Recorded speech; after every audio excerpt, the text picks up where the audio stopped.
also be there. With who? No, I thought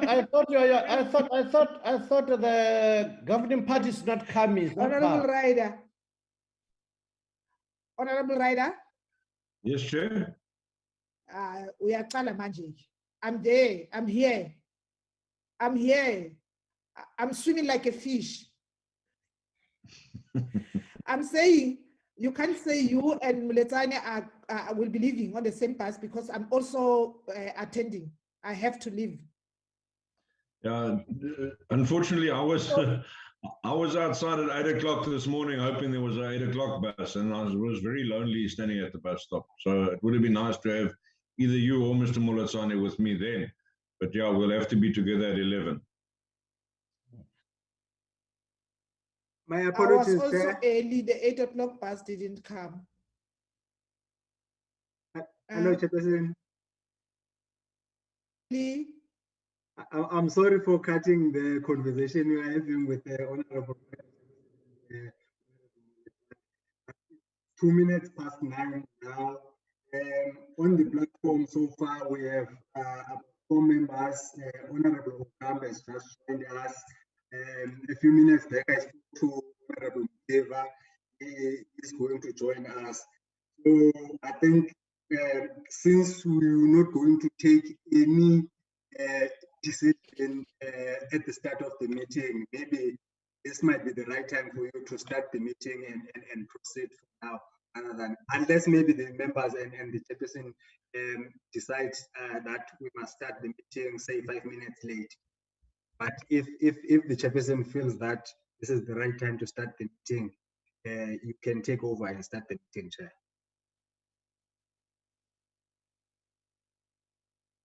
I think we said the meeting will start at 9. We have to start, if it allows, because we're not going to vote on anything or take decisions on anything. We are having briefings. So for those who decide to be late, except for those who have apologized, it's fine. Let's start. And I'll request that you please flag the agenda. Lubabalo.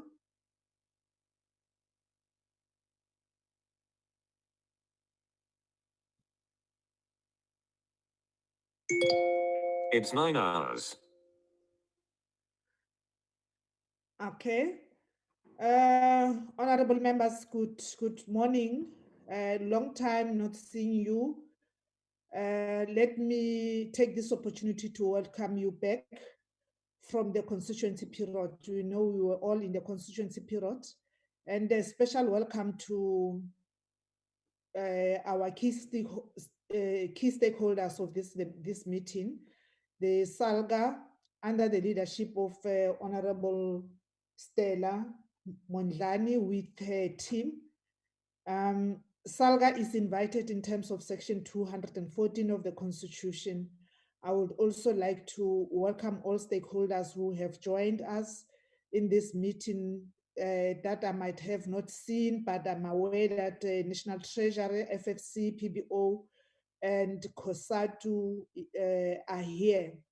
You are also welcome, warm welcome, and you might have heard that we have to travel to the chamber at some stage. So I'm not putting pressure on you, but it will depend on the members, because I think all of us, the members, we have to travel from the villages to Parliament. Honorable members, if you allow me, I would like to take you back and remind you about what we have done thus far with respect to processing the Division of Revenue B3 2021. After tabling the Honorable Minister briefed joint meetings of Finance and Appropriations Committee on it. Following that, National Treasury separately briefed this committee together with some provincial portfolio committee members or chairpersons on the same bill. Subsequent to that, this committee consulted the Financial and Fiscal Commission and the PBO on the same bill. Following that, honorable members, from last week, we have briefed our provinces on the bill, and I hope all the members were given an opportunity and allowed by their respective legislatures to come and brief them. Provinces will then follow their public participation processes and send to us negotiating mandates.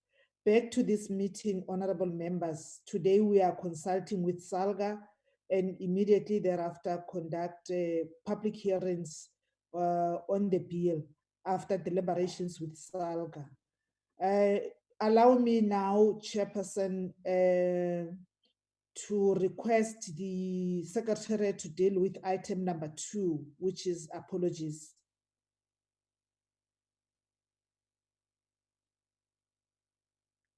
Lubabalo, was I audible enough? Can you deal with the apologies, please? Hello, Chairperson. Can you deal with the apologies? Yes, Chair. Thank you so much, Chairperson. Chairperson, Sorry. Was I Hello, Chair? audible? Was I audible? Yes, you were audible, Chairperson. Okay, thank you. Yes, but I'm sorry, unfortunately, like I was on the call with Honorable Chair, so I'm assisting him to join, Chairperson, but I'll revert back to him after addressing this item, Chair. All right. Chairperson, we received 2 apologies from Honorable Mama Rahane. She's currently attending the works program. As soon as that meeting is, she will join this meeting.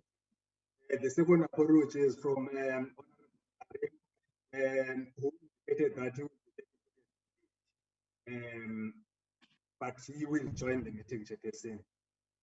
If I may, Chairperson, I would like to also indicate that there are 2 provincial chairpersons who have indicated that they will join us today. Honorable Motswana from Northwest and Honorable Chabalala from Free State, Chairperson. If it happens that, Chairperson, during the course of the meeting, other provincial chairperson join the meeting, will accept them. They are your stakeholders, Chairperson, to them. So if their programs allow, they will join us. Okay, thank you with that.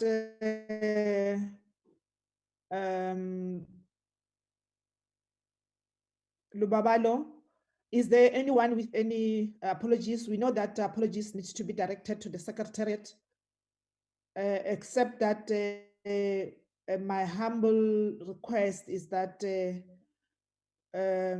we must not give speeches and make sure that we don't miss the bus. Otherwise, it will dig deep into our pockets because we have to go to the chamber. Honorable members, without any waste of time, let's step to item number 3, the Councillor Stella Mondlane. The stage is yours. Please take us through. Thank you, Chair. Thank you, Chairperson, Honorable Mema Hlangu. Let me start by introducing the team that I am with. As introduced, my name is Stella Mondlane. I am with Mekhomotso Letsatsi and also Ntate Nceba Mnguni.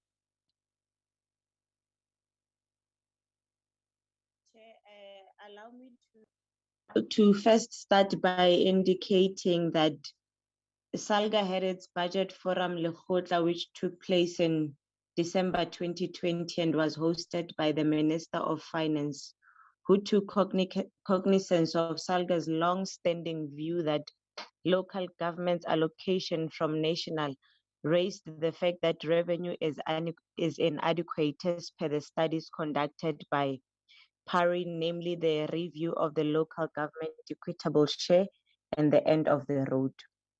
However, Chair, SALGA acknowledges that the national government's gloomy picture of the economic outlook and fiscal challenges it faces that is exacerbated by the unforeseen and continuing demands on the fiscus as a result of the COVID-19 pandemic.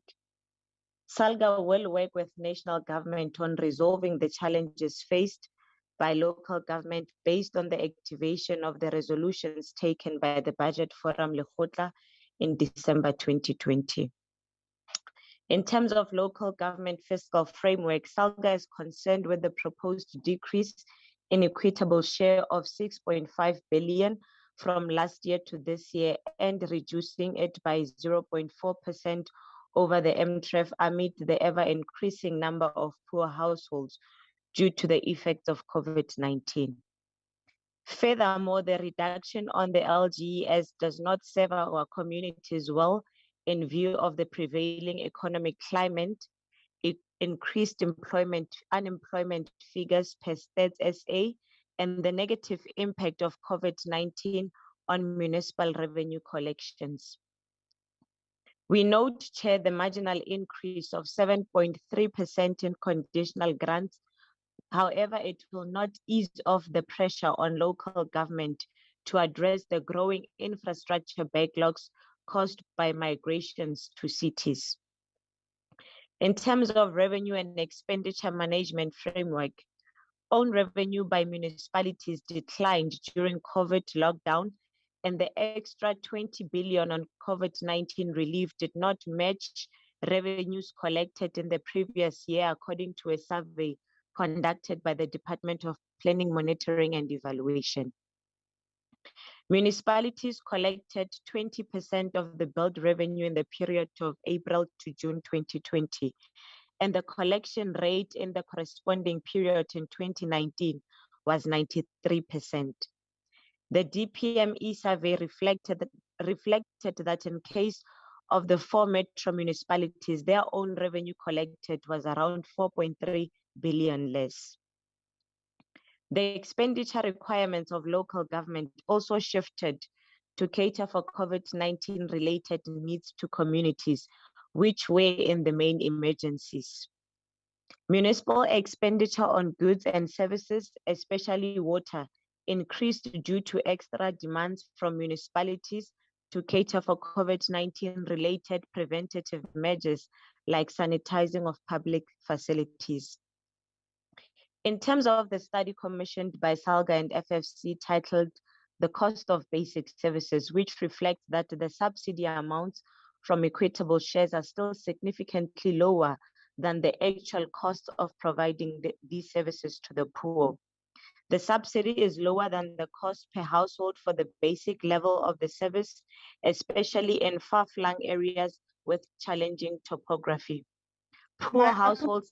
Councillor, yeah, I wanted the slides to come in, and I'm not sure who is controlling these slides because they are not talking to what you're talking. They were so much rushing.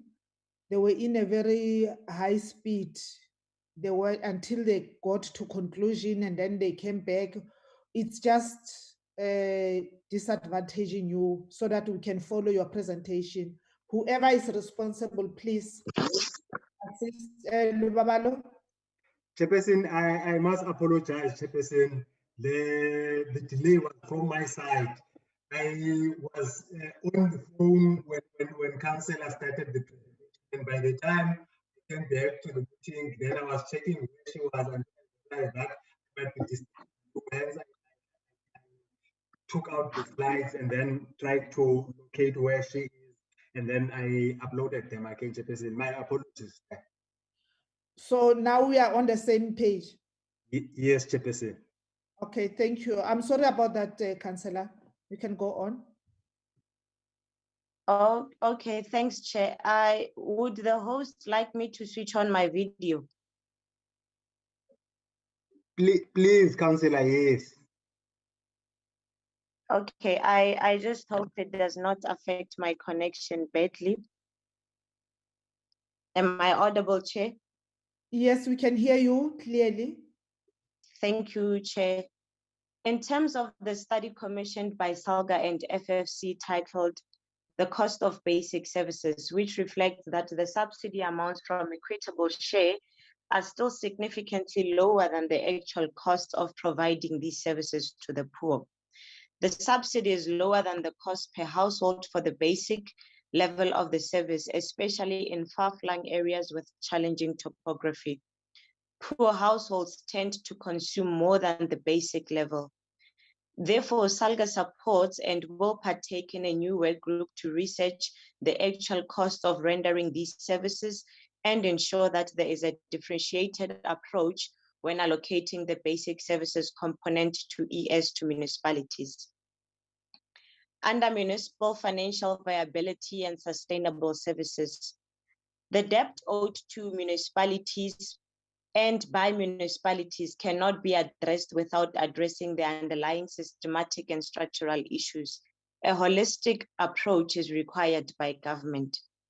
We welcome the establishment of the Multidisciplinary Revenue Committee, which seeks to continue to implement the recommendations from the IMTT, comprising of the following stakeholders, and to proactively address inefficiencies in the revenue value chain.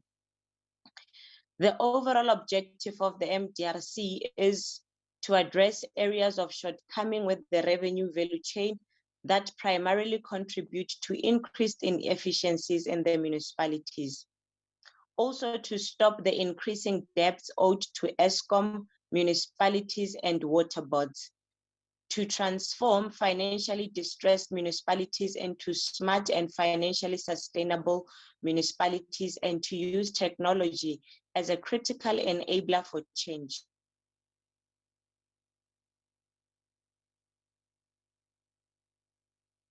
Level to address municipal financial sustainability. The next slide, Chair, reflects the Multidisciplinary Revenue Committee structure. I'll move on to infrastructure grants. Whilst noting the marginal increase of 7.3% in conditional grants, this will not ease the pressure on local government to address the growing infrastructure backlogs caused by migrations to cities. Poorly capacitated administration perform poorly on CAPEX, and conditional grants get taken away. Capacity building measures must be undertaken to fast-track CAPEX spending in municipalities. Municipalities which have been withdrawn from the IPTN must be assisted by DOT experts to fast-track the implementation of the rapid bus transport system. SALGA welcomes the allowance of 5% on MIG to be dedicated to asset management. There is a planned budget forum Lekgotla on asset management and investments between SALGA, National Treasury, and COGTA to identify and solve systematic and structural challenges through policy proposals. Under capacity building, Chair, the DORB must provide, one, the creation of effective capacity to support municipalities to root out and prevent corruption, particularly in this period of the pandemic. A mechanism to support municipalities to build technical, managerial, and leadership capacity in the new normal. However, SALGA must be involved in the study of consolidating capacity building initiatives that are to be undertaken by the National Treasury. The MSIG must be disaggregated to show the cost of regulatory compliance, for example, MSCOA, which is costly to municipalities. The grant also to undertake the district development model study must be monitored in the 21 identified districts to inform future allocations to the next batch of districts or intermediary cities to form part of the DDM. In conclusion, Chair, it is acknowledged that while the amount of transfers to local government have been growing, albeit from a very low base and at an average of 2.3%, which is still below the average inflation rate of 3.3% for the 2020 calendar year. There is a need for a radical review of the proportions of allocations to the three spheres of government per the studies conducted by the PARI, namely the review of the local government equitable share and the end of the road. With the latest official unemployment rate sitting at over 30.8%, the collection of own revenue by municipalities shall be impacted negatively by this development and therefore exacerbate the decline due to COVID lockdown. Whilst we welcome the extra 20 billion COVID-19 relief funds, even though this does not match the revenues collected in the previous year, there is a need for a further relief package for the forthcoming year. The expenditure requirements of local government also shifted to cater for COVID-19 related needs to the communities. Chair, in line with the SALGA NEC resolutions of 13 June 2020, organized local government is committed and seized with measures to enhance accountability for the resource.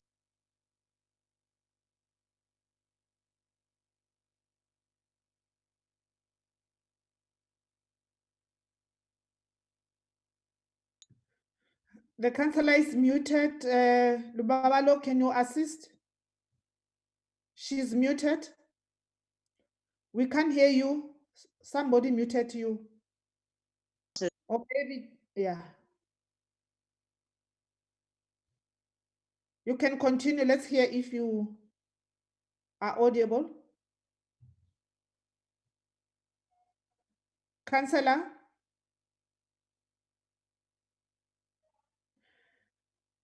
Maybe just switch off your.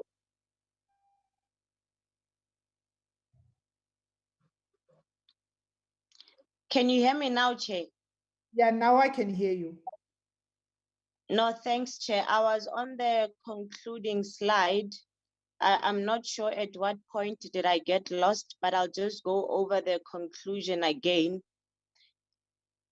It is acknowledged that while the amounts of transfers to local government have been growing, albeit from a very low base, and at an average of 2.3%, which is still below the average inflation rate of 3.3% for the 2020 calendar year. There is a need, Chair, for a radical review of the proportions of allocations to the three spheres of government per the studies conducted by PARI, namely the review of the local government equitable share and the end of the road. With the latest official unemployment rate sitting at over 30.8%, the collection of own revenue by municipalities shall further be impacted negatively by this development and exacerbate the decline due to COVID-19 lockdown. Whilst we welcome the extra 20 billion COVID-19 relief funds, this does not match revenues collected in the previous year, and therefore there's a need for a further relief package for the forthcoming year. The expenditure requirements of local government also shifted to cater for COVID-19 related needs of the communities. Chair, in line with the SALGA NEC resolutions of 13 June 2020, organized local government is committed and seized with the measures to enhance accountability for the resources allocated to the local government sphere. With the current DRB, it should be expected that improvements in local government performance will be realized with the activation of the 2020 Budget Forum Lekgotla resolutions. Chair, with this presentation, I'd love to conclude by saying that SALGA therefore supports this bill. Thank you, Chair. Thank you very much, Honorable Mondlane. I'll request members to raise their hands, indicate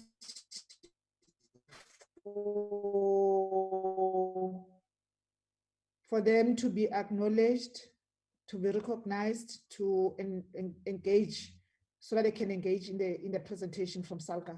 Honorable members, can you please indicate by show of hand?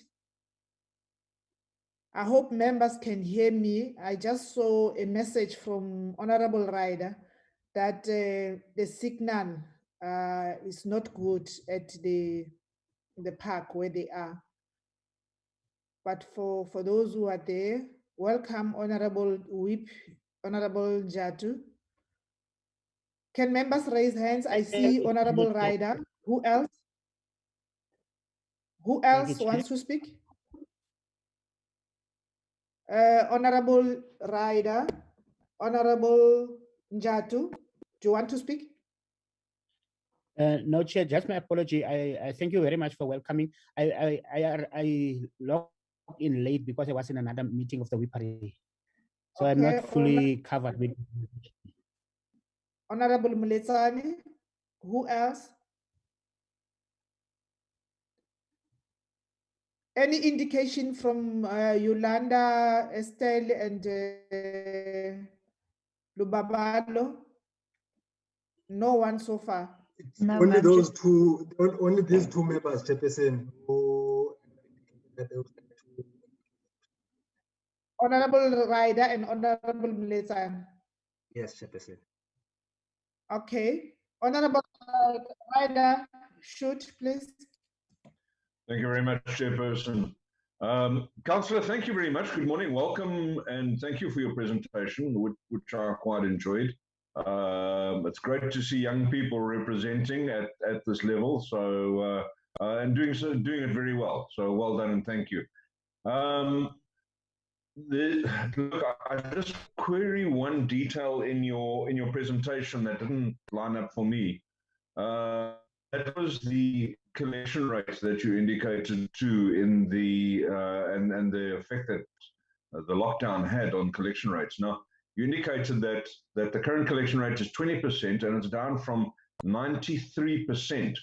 Now, 93% sounds incredibly high and 20% sounds incredibly low.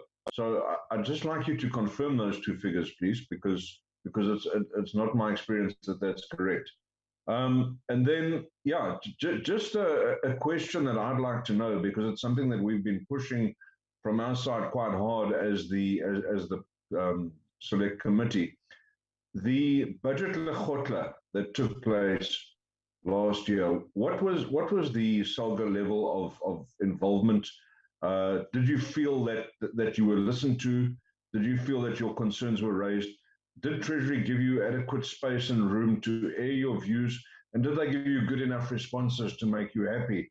Because, excuse me, I think the reality is that there's been many questions around the equitable share, how it's calculated, and how it's distributed, and that we were promised that was going to be aired fully at the budget lekgotla. Unfortunately, we weren't allowed to attend, but I'd love to hear from your perspective if the budget lekgotla was indeed or was it a presentation from Treasury to say this is what you're getting, like it or lump it? I'd appreciate your response. Thank you very much, Chair, for the opportunity. Thank you, Honorable Ryder. Honorable Muletsani.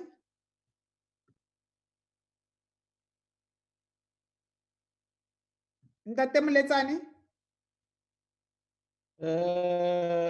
Thank you, Chairperson. Let me acknowledge the yes. Can't you hear me, Chairperson? Hello, can you hear me? Okay, let me close the video. Can you hear me now, Chairperson? Hello. We can hear you. Am I audible? We can hear you. Babalo, can you hear me? Thank you. Yes, I can. Thank you, yes, thank I you, can thank hear you, Honorable. Muletsani. Thanks for switching off your video. Okay, thank you, sir. My comment was that I was appreciating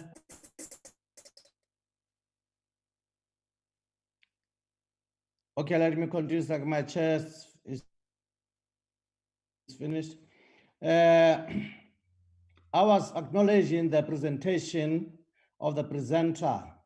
I thought maybe the presenters, they'll make a comment about the model, how it affects them in terms of the equitable share, or are they comfortable with it that it's still intact? It gives them what they believe that they deserve. Thank you very much.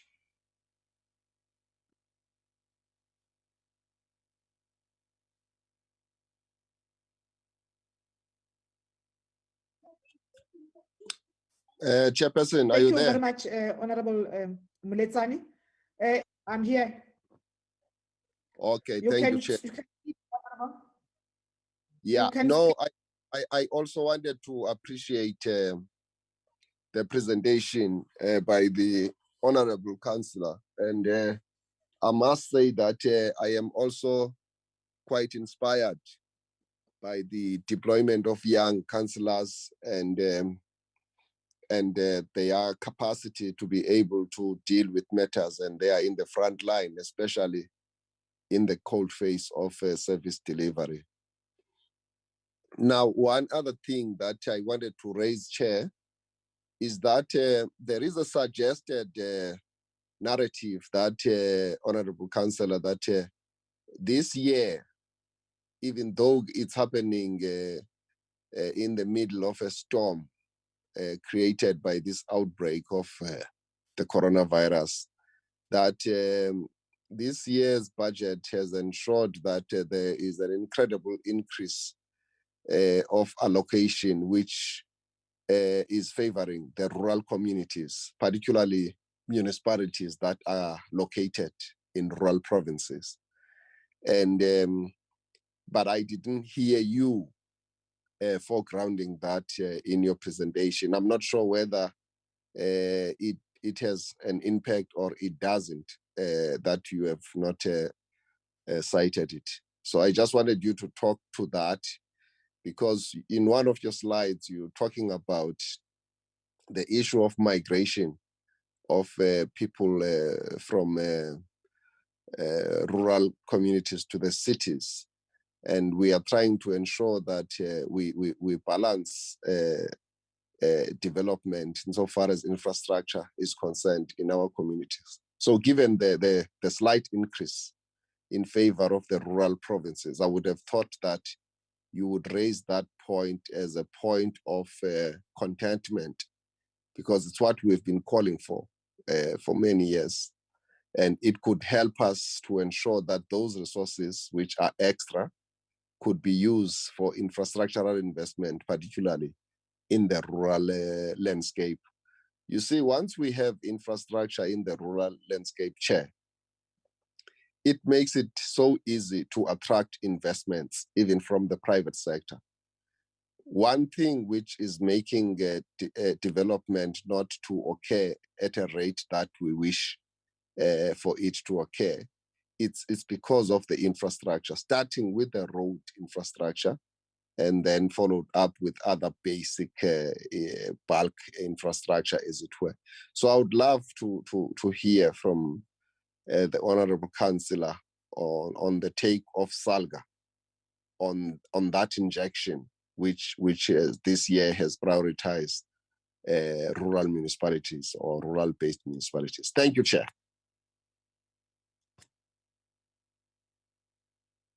Thank you, Honorable Mkiva.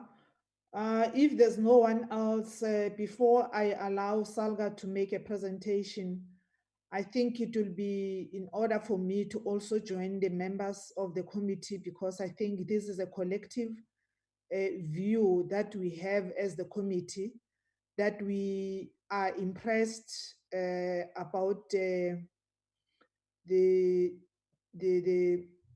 arrangement or what SALGA is doing in terms of their personnel, their work, the quality of the work. And also to say that I think one will be proud to say that it's good to see a young Black woman leading and being able to present such quality work. And I want to believe that this is also fit for purpose, and there will be no allegations thereafter. I'm very proud, and I'm impressed, and I welcome the presentation. Because we're moving with that speed, honorable members, I will just have one comment on the presentation. And I think to a certain extent, Honorable Ryder has covered me. From the Lekgotla that we had, was it Lekgotla or the strategic session that we had in 2019 when we started, there were recommendations, there were issues that we have identified together as shortfalls, and we had recommendations. And going forward, since then, as SALGA, from your side, have you seen or do you think there's any improvement in terms of improving relations? Because what concerns me more is the relation that is needs to be nurtured, needs to be strengthened between ourselves as a committee or the NCOP and SALGA, because you are not only working with us as appropriations, you are working with different committees. Is there any improvement and also the relationship that you have with the working relationship that you have with other stakeholders like Treasury and others? I just want to get an impact. I need to make an assessment in terms of the resolution, implementation of resolutions that we have taken since then. Thank you. Back to you, Honorable Councillor Mondlane and the team.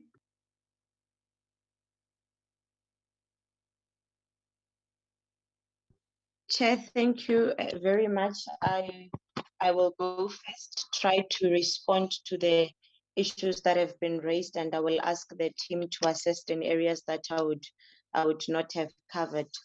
To answer the question by Honorable Ryder, the reference was with regards to the 4 metro municipalities that were used as an example. The 20% vis-a-vis the 93% is not a general percentage of all municipalities. It is referred to in terms of only 4 metro municipalities that were used for that survey. I'm gonna ask Mekomoto and Tate Ngeba to come into what was the resolutions in the budget Lekgotla, and up until this particular point, what would be the view of SALGA. I want to come in on the issue that was raised by Honorable Moletsane.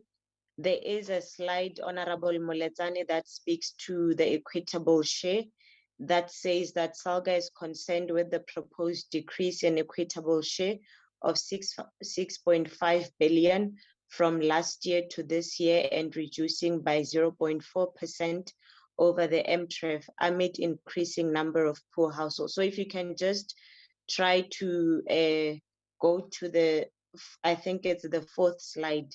We have tried to address the equitable share issues. Honorable Mkiva, of course, honorable member, the move of extra resources to rural areas is definitely appreciated. However, we must acknowledge that this recent injection will not necessarily address the migration issues in the immediate.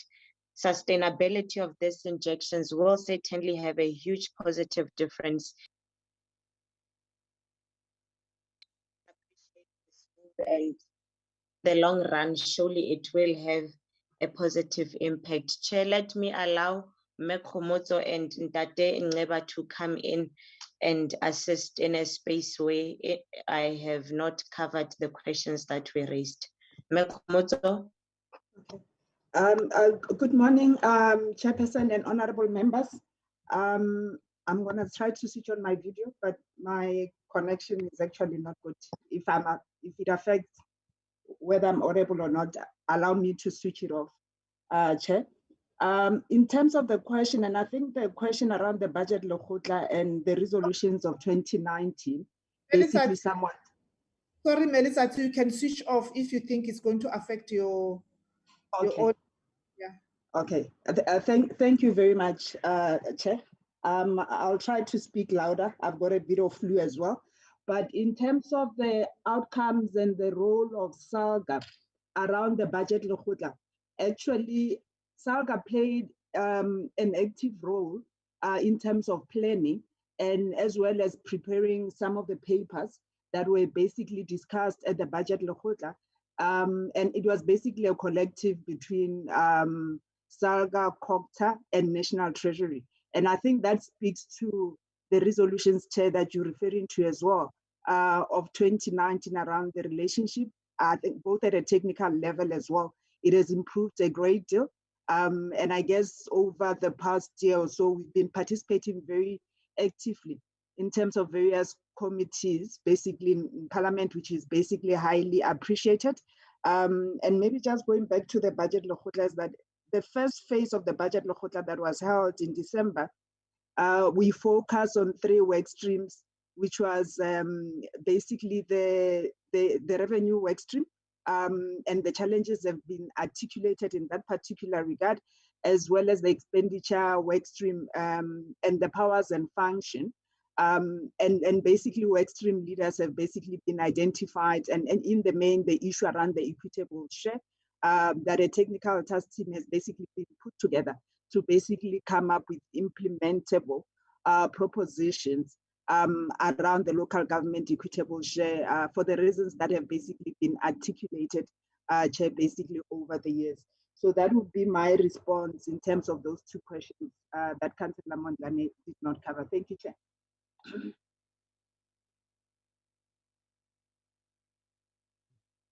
Thank you,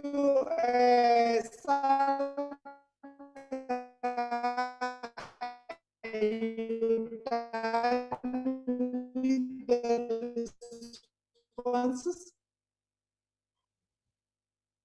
Honorable Mondlane, are you fine with the responses? Thank you, Chair.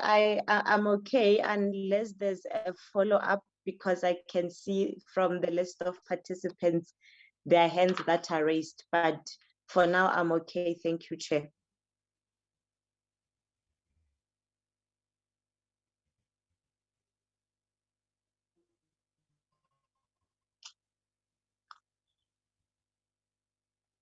Hello, Chair.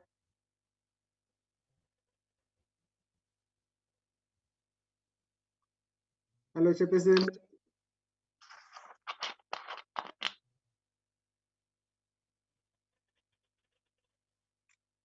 Hello, Chair.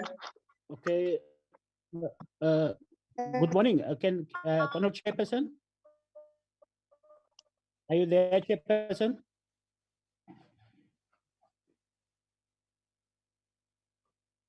Honorable Chair. Awubuxhuzula imikhala mnta kanjalo. I agree. Okay. Okay, thank you very much, honorable members, in assisting the chairperson. I think let's continue to allow. I see there's a hands, Honorable Ryder. Honorable Lubabalo, can you indicate me is there other hands? Yes, there's also Honorable Shabalala, and I'm not sure if Honorable Melatane, he did not. Honorable Ryder. Honorable Ryder and Honorable Shabalala. Then there's Honorable Molezane. But if maybe he forgot to lower his hand, then he will indicate. Okay, Honorable Chabalala, and then also Honorable Molozane, Honorable Ryder, I see your hands are up, but Honorable Chabalala.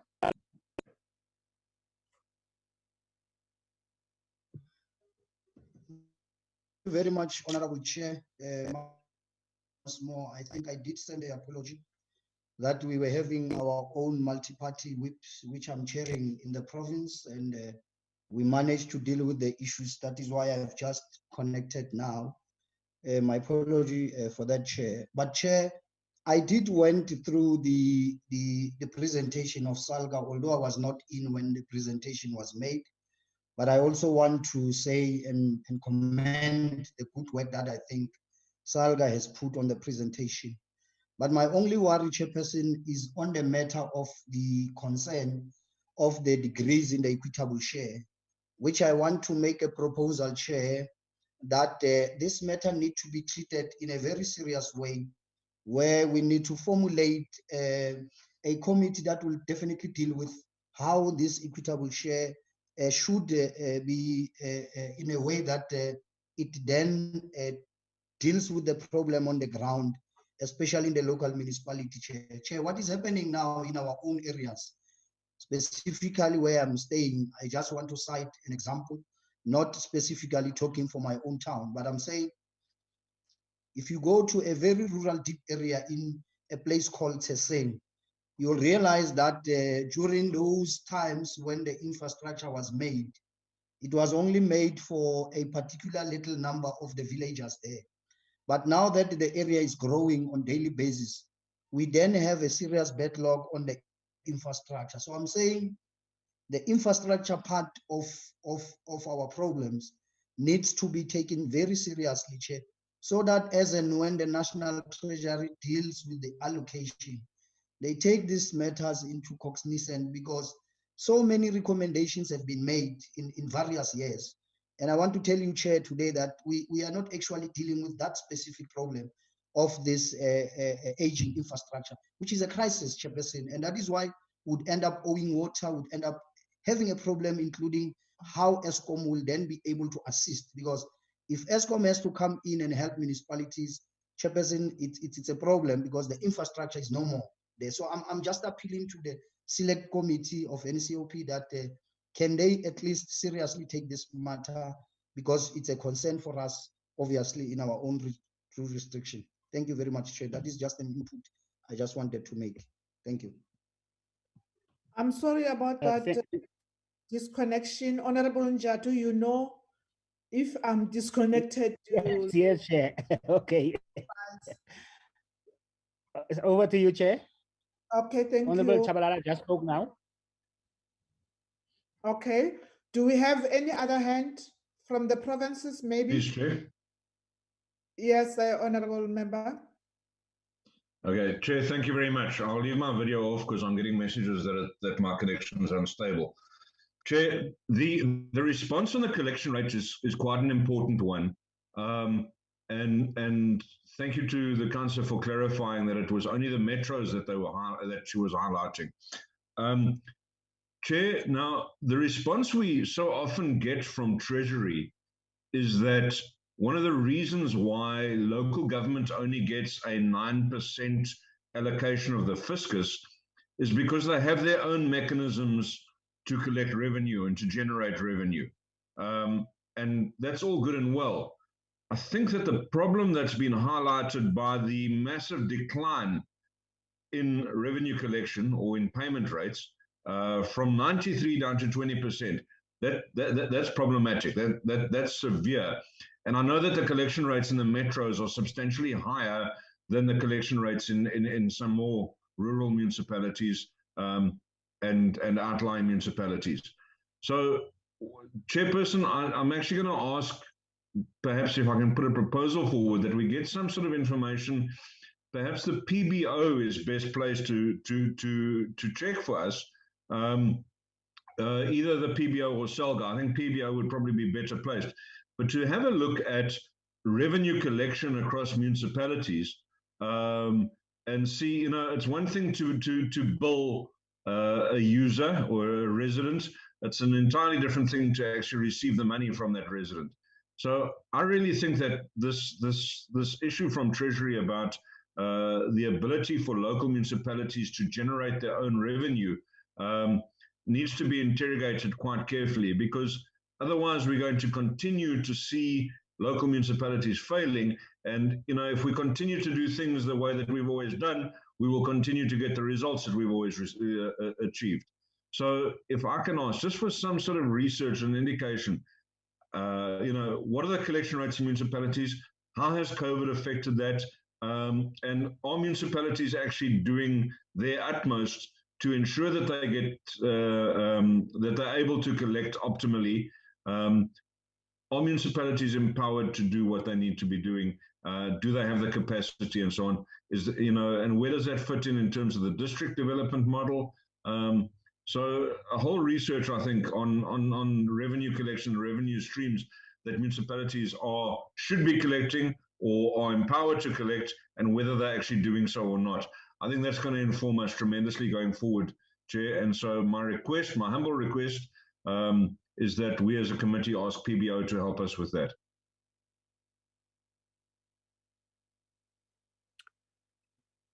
Thank you, Honorable Ryder.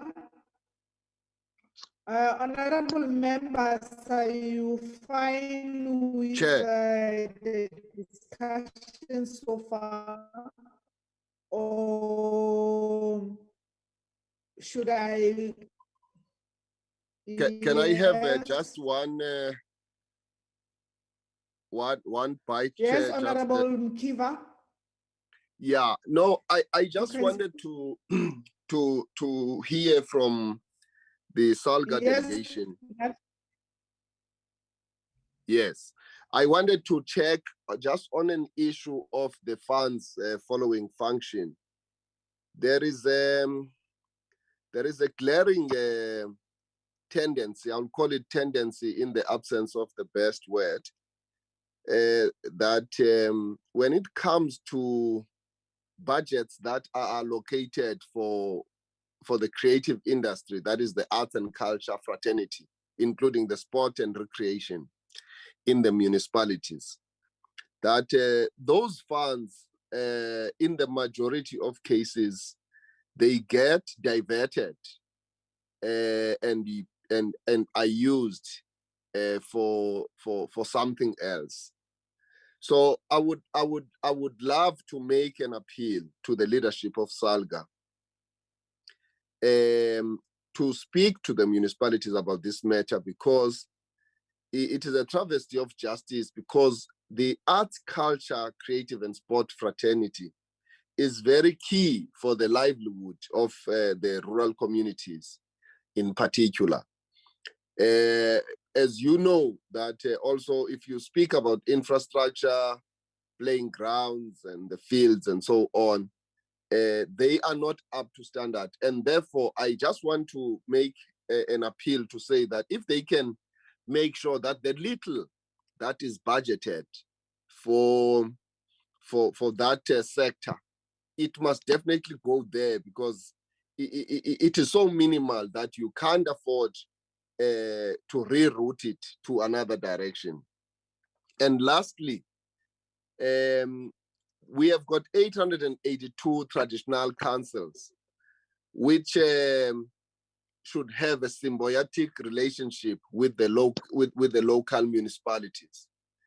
It would be great to ensure that the municipalities do make use, and they do actually capacitate the traditional councils to be able to deal with issues of service delivery, because traditional councils are in the face of are the cold face of service delivery for the villages.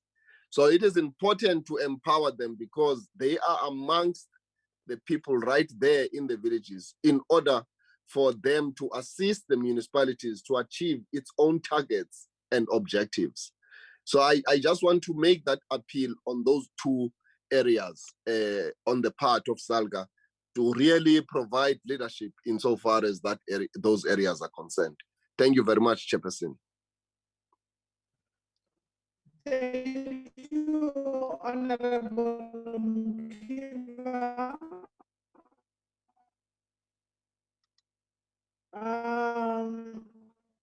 No one else who wants to speak?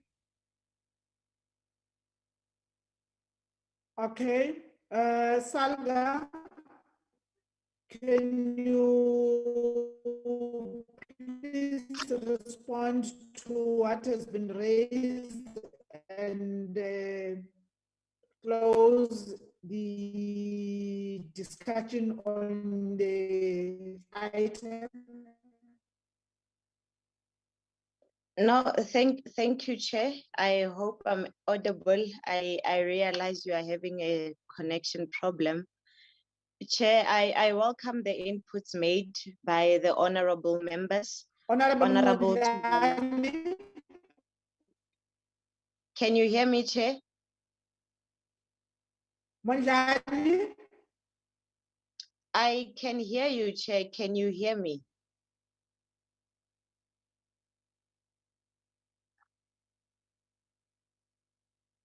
Okay, Honorable Chair, I was Mandlane, saying I want. you can continue. Honorable Mandlane. Chairperson, sorry, Chairperson, it's Eunice. Can we ask Mr. Njadu to chair, please? Because you're cracking up quite a lot. Maybe if you reconnect and join us, you can take over again. Can I suggest to the committee, Comrade Njadu chairs, please, for now? Honorable members, am I not? Yeah, no, you need fiber there. So SALGA must make sure that they lay fiber in rural villages. They must put pressure on the government to actually ensure that there's fiber there. You are cracking, as the Honorable Eunice is saying, and we are handing over. We are requesting that we ask Mr. Njadu to chair.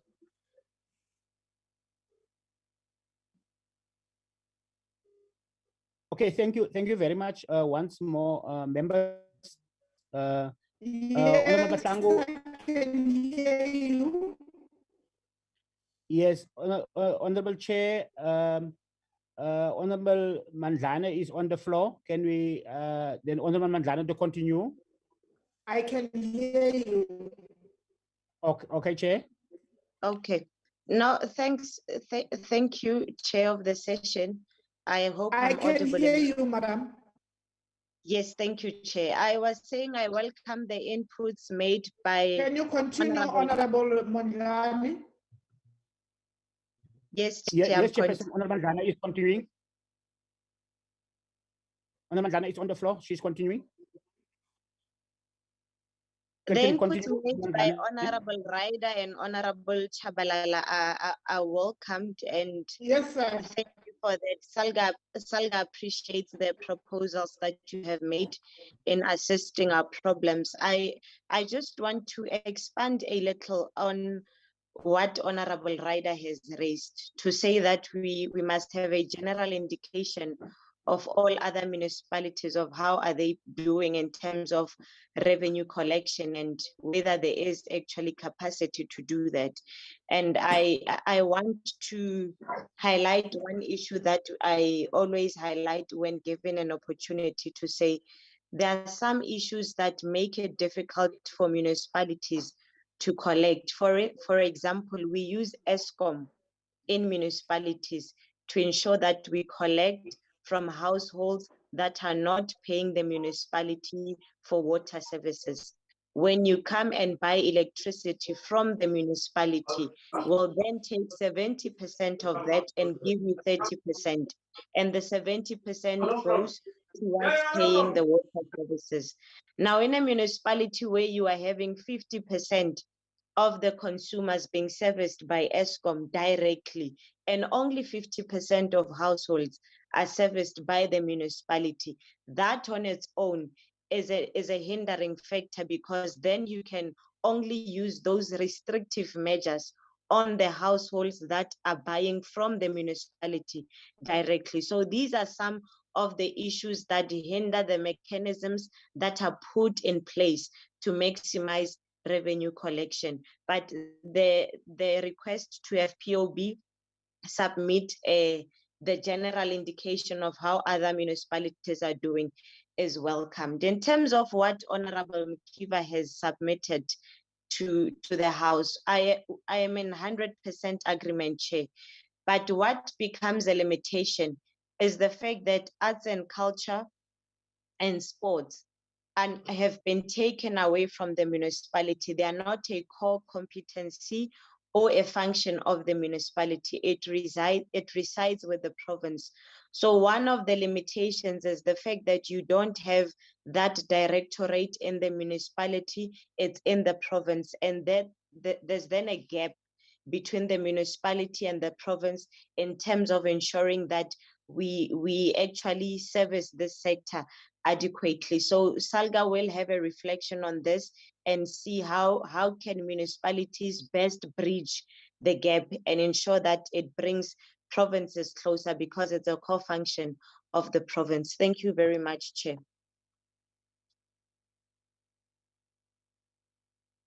Okay, thank you very much, Honorable Mandlane.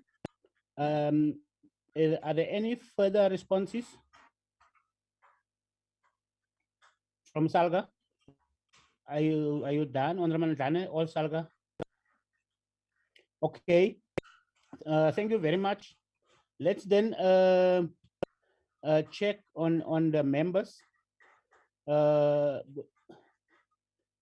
Lubabalo, are there any further indication for any further hands? No, Honorable Judge, there are no indications. Okay. Thank you very much. Thank you very much, members. Does that mean that we are coming to the end of this item in terms of the questions and responses? Okay. Okay, thank you very much, members. Then we have come to the end of this presentation and questions and clarities. Lubabal, what is the next point? Okay, thank you, Honorable Jado. The next point is proceeding to the public hearings and hear from the stakeholder that is present in the meeting. But before that, we agreed with the chairperson that she was going to give us a platform at the Secretariat to explain what is it that we did in terms of preparing for public participation process up to where we are now. So with your permission, I would like to go ahead and talk to that. Okay, thank you very much, Lubabalo. Members, I think that will be then our way forward for the next item to give to the administration to give us a briefing or a feedback. You may continue, Lubabalo. Thank you, Honorable Nzato, and thanks members for this opportunity. Honorable members, when we were speaking to the chairperson over the past 2 weeks, we were raising an issue that we were observing that was unfortunate. Firstly, with respect to the preparations for public hearings, what we did, we placed adverts on print media in all 11 official languages, using 9 regional newspapers and 2 national newspapers. For national newspapers from English and Afrikaans. And then the others, for example, was Sesotho, Sepedi, Tonga in Pulpit newspaper, Banda, Ngolo News, Isolezwe, Tembisile, Sindebele, Coal City, Isiswati, Setswana Business Link, and Isixhosa, Isolezwe.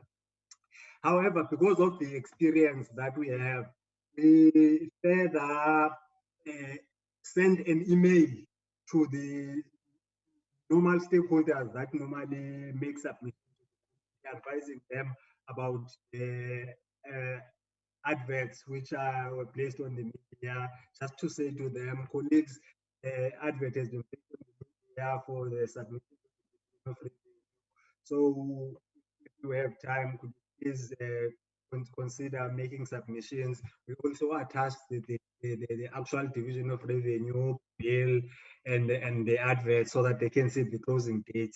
So after we sent that email, some stakeholders replied to say, thank you for the heads up. However, we're not intending to make submissions this time around. But out of that group, the only stakeholder that has submitted, that has made a submission is COSATU. Mr. Matthew talk to that.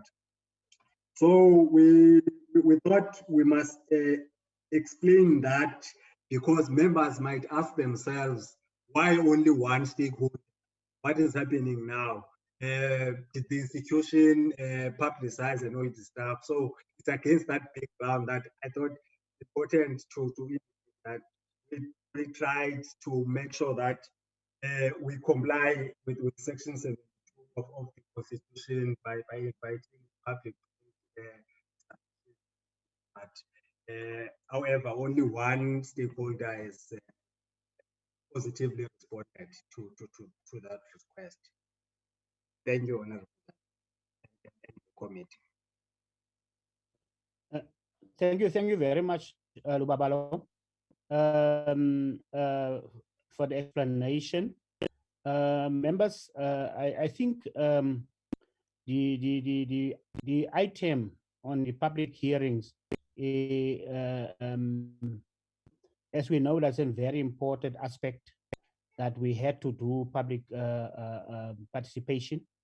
So I think now we are getting a feedback, an explanation as to what are the challenges in terms of the response of public to our invites. So I think it's for the committee now to say that how do we move forward in terms of this matter so that we know that we have done our part in terms of our obligation, that we had to do public participation. So I think the point I've brought to the committee for the committee to look at it as to how do we move forward in terms of this matter.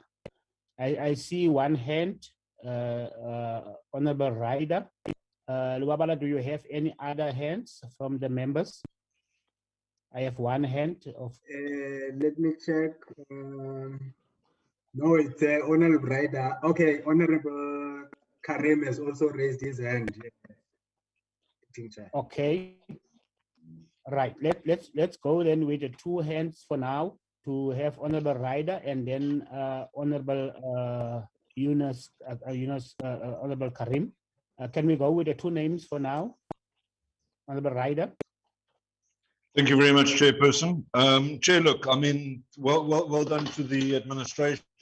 The point is that you can't force comment. You know, if people don't have comment, and the fact that they were proactive enough to actually go out and phone, shall we call them the usual suspect, I think that's marvelous. You can't force people to comment if they don't want to. There's a general agreement that Treasury is under a fair amount of pressure in the current cycle. And I think perhaps that may have something to do with the lack of submissions.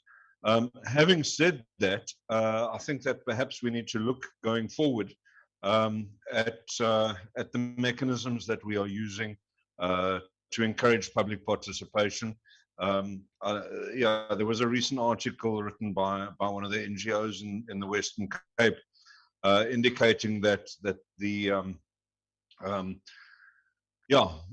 mechanisms for public participation, people seem to these days react better to an electronic means of submission rather than seeing something in the newspaper and working through NGOs.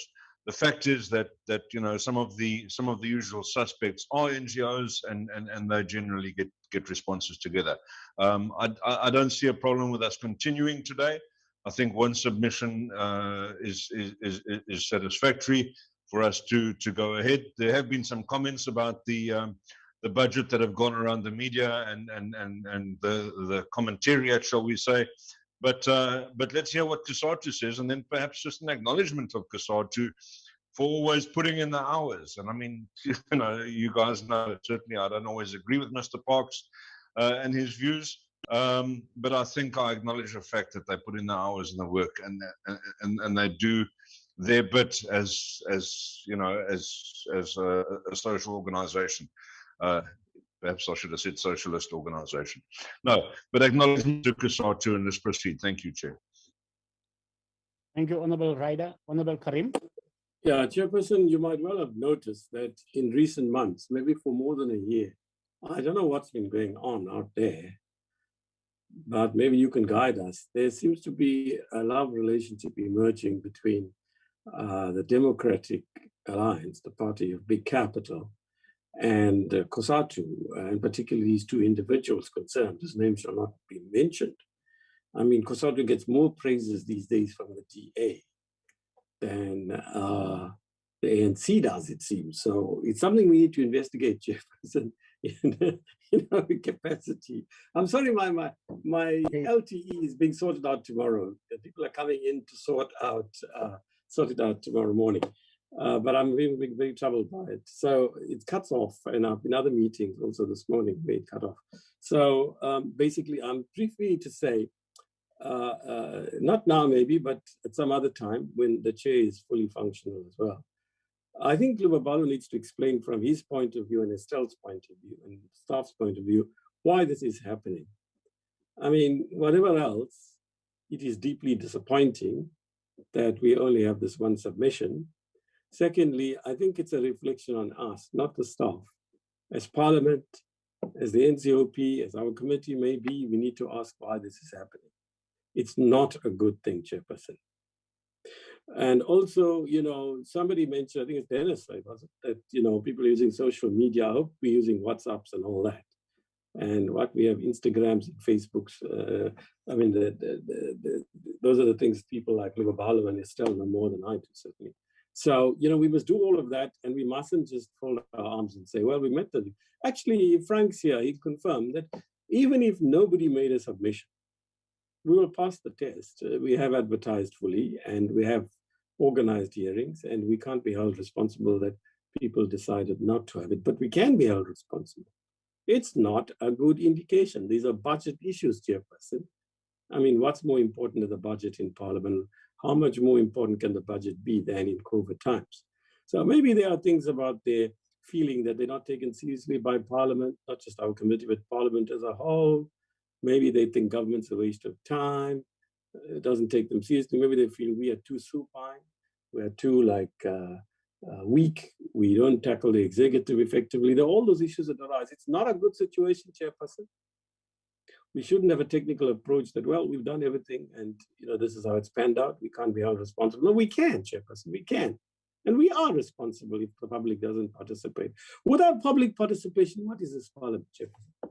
Just what is this Parliament if we have no public participation? It's a very serious issue. It applies not to appropriations, it applies to finance and all other committees. And compare this, Chairperson, to what you must also know from your vantage point in the municipalities and in the structures out there in the early period of our democracy, in the first 10 years and so on.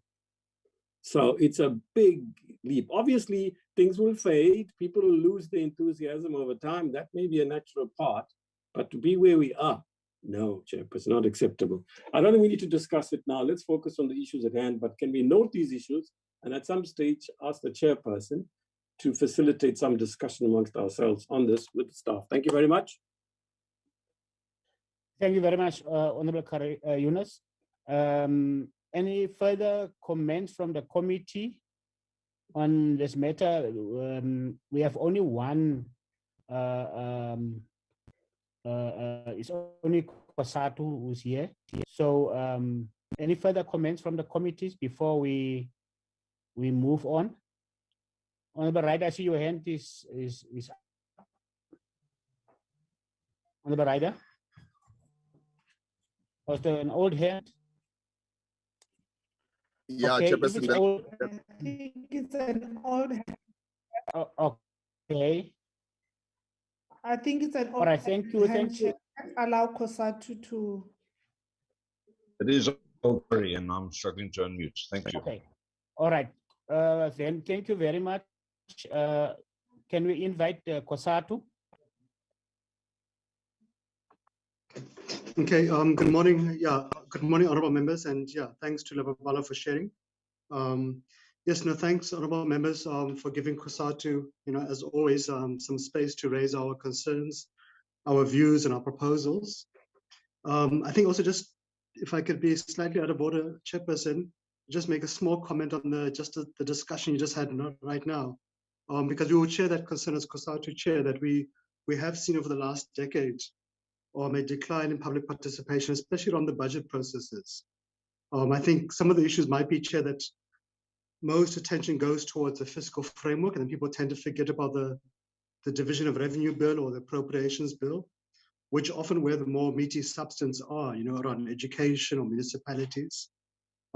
It's an issue that we struggle with as well as COSATU Chair, because we would normally go to our different affiliates in the provinces and ask them to make inputs on the allocation of funding to the Northern Cape or to the Eastern Cape. And it is a bit of a chasing of a cat's thing. And I think often people feel overwhelmed by the volume of technical information. But on a positive note, Comrade Chair, I think if you look at some of the other bills that go through Parliament, they often find a huge amount of public interest.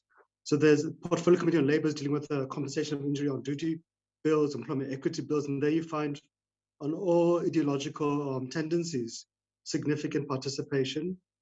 But we would share the concern because Parliament is critical. We've all seen that in the past decade, honourable members. But I think also lastly, Chair, we're very pleased that the DA is coming around to COSATU's views. As long as the Honourable Karim doesn't recommend my suspension, then I'm very pleased, Comrade Chair. But yeah, no, thanks, Chair. So just on the, I think on the Division of Revenue Bill, Chair, I think where we disagree with government, I think is around the approach. We feel that government has shifted too much towards an austerity, a reduction of expenditure approach, whilst we feel as COSATU and our affiliate unions that there's actually a need to have a stimulus approach. Our vantage point, honourable members, is that we were in an economic recession before the lockdown last year. Unemployment has pushed past 40%. We have recovered about 1.7 million of the 2.2 million jobs that we lost last year, but still unemployment is stubbornly high. We feel, Chair, there's a need which government doesn't, we feel, fully appreciate, to balance tackling the recession, trying to prevent job losses, whilst at the same time getting the debt trajectory under a much more safe, sustainable level. And of course, we agree with government, the debt trajectory is dangerously high. Chair, I think for us is that we feel government in the budget, the Division of Revenue Bill, over prioritize debt reduction at the expense of not sufficiently stimulating economic growth. Our view as COSATU is that we have to tackle the key objectives, which is about saving jobs in companies. It's about stimulating economic growth.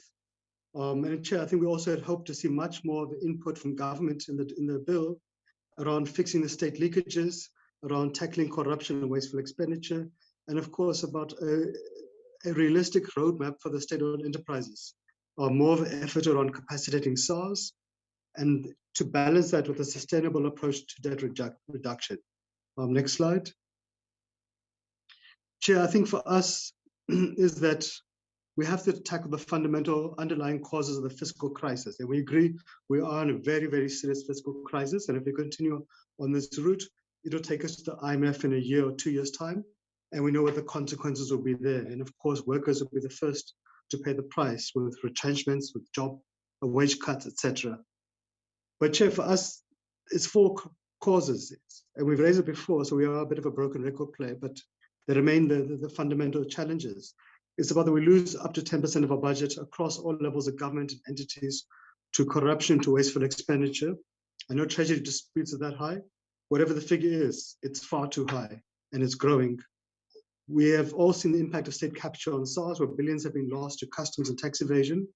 And the fact that still SARS only inspects about 5% of goods coming through our various ports of entry.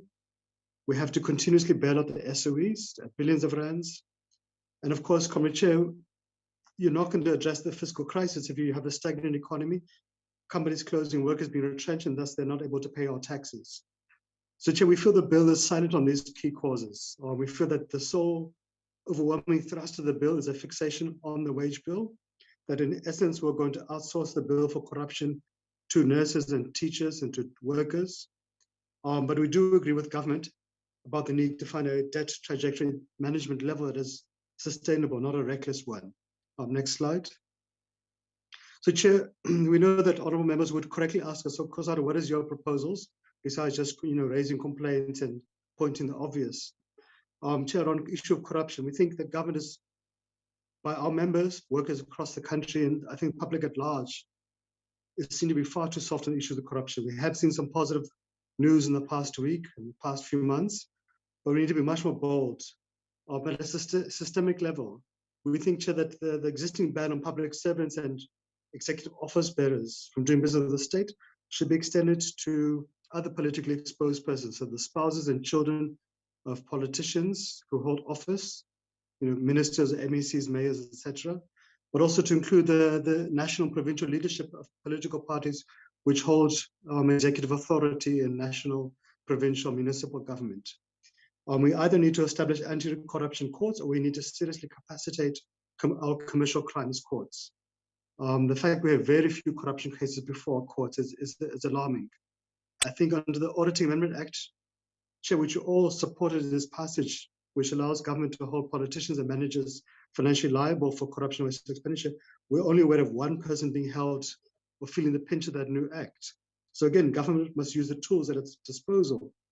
I think, Chair, we must welcome recent moves by the ANC to start removing compromised politicians. We hope that intensifies and that goes down to management in government, including at a municipal level. There are some positive green shoots I think we are seeing in SARS under the new commissioner to recapacitate it. I think we must welcome the additional allocation of funding to SARS to hire about 800 additional staff, if I get the number right. But we need to say much more on customs enforcement, tackling the rich, lifestyle audits, etc. Chair, the public procurement system at a provincial and local government is an open sieve. The amount of looting there is unbelievable. The fact that you don't have single uniform requirements for this public procurement systems doesn't make sense. Not 27 years into democracy. We think we need to have an open, a single online public procurement system, which covers national, provincial, and local government, but also our entities or SOEs. You shouldn't be having municipalities going for manual quotes and others going for online quotes. The space for looting is just unbelievable.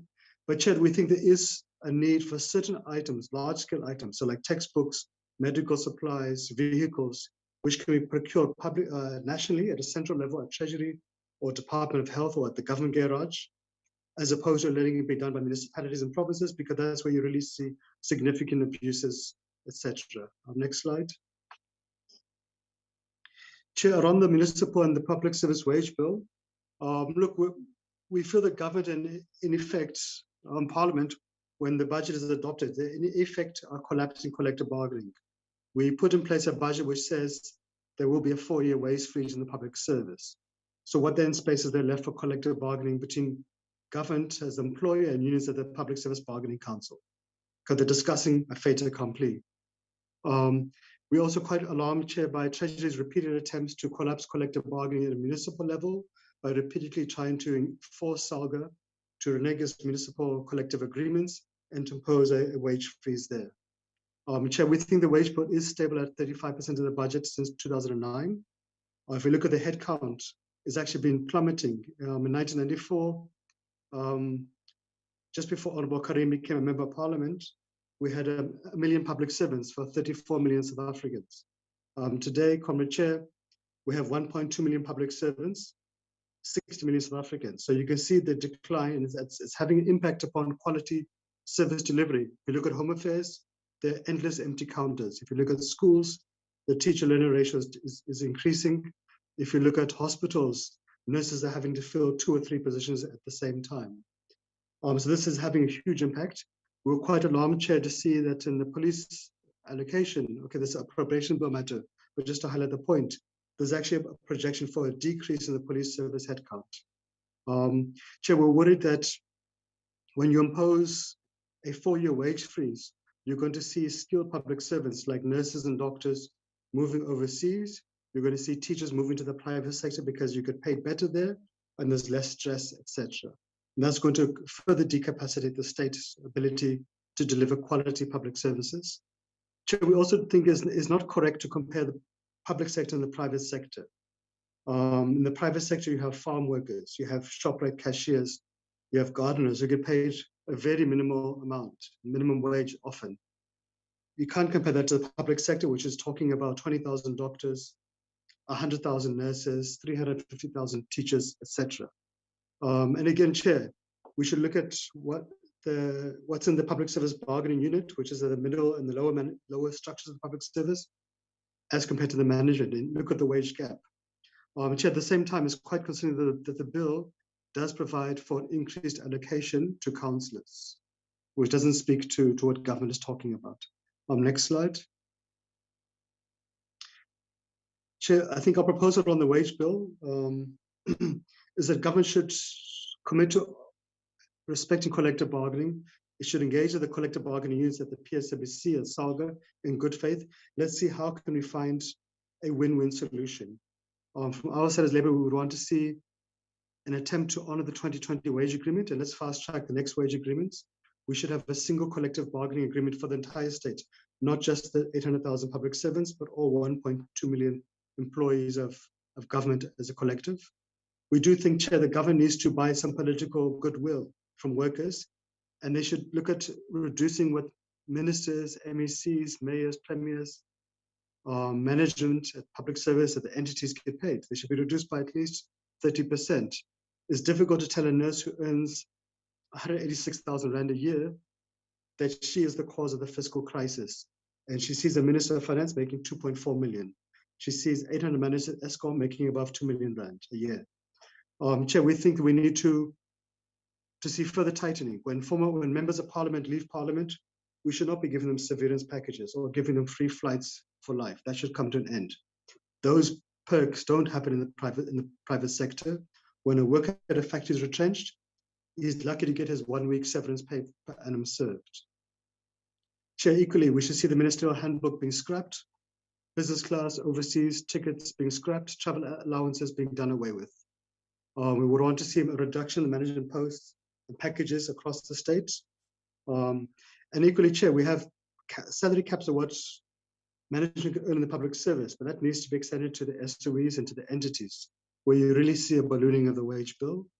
And a Chair, but also we should have a red line which says we will protect lower and middle income earners, public servants, nurses and teachers, police officers from inflation. And we should also be putting pressure, including from ourselves as COSATU, on the GPF to provide home loans for struggling public servants who can't afford it. For example, police officers, prison wardens, and so forth. Next slide. Chair, I think one of the kind of very kind of worrying parts of the DOR bill is that it's silent about the Auditor General's reports. I think we all know the AG's reports are really a horror story about the extent of corruption, lack of good governance in provincial and local government, but we don't see measures put in place in the bill or the budget as a whole about what's going to be done. We see very little being done often against politicians, management officials, or the private sector who are implicating corruption or wasteful expenditure.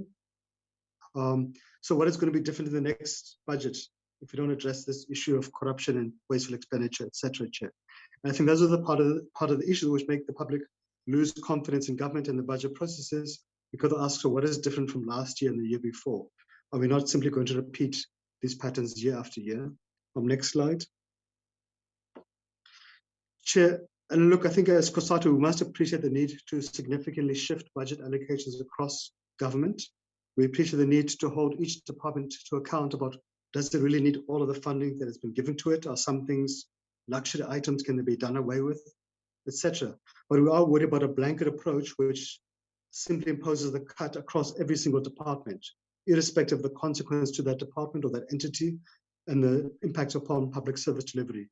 Some departments do need cuts and can sustain them, but others can't afford it. So for example, the CCMA is no longer able to take in walk-in workers seeking help because its budget has been cut so drastically. It's literally on the verge of collapse. Chair, we had also kind of quite worried that the bill is silent about what are the negative consequences by cutting almost 20 billion Rand from the municipal grants. How is that going to impact upon investment in infrastructure? Similarly, what is the consequence of cutting the 205 billion Rand in the medium-term expenditure framework from provincial grants? It just simply says we're going to reduce without a qualitative analysis about impact on education, health, etc. Chair, I think in particular, you will look at some provinces like Eastern Cape, where 2 billion Rand has been cut above what has been cut from other provinces. I mean, we all know the extent of the collapse of governance in the Eastern Cape. Equally, Chair, is quite worrying when we speak about investing in infrastructure and transport, yet we're cutting 19 billion Rand from local government. We're cutting money from human resources, from health, from disaster management, from water infrastructure, especially in the Eastern Cape. Again, the Eastern Cape is experiencing serious water crises. So we're not sure how are these going to help and what are the mitigation measures. Next slide. Chair, I think we all know the extended dysfunctionality in the local government, but again, we don't get an essence of what are the measures being done to reinforce local government. What is the impact of the cut of 19 billion rand to local government? We're worried that it's going to simply make matters much worse.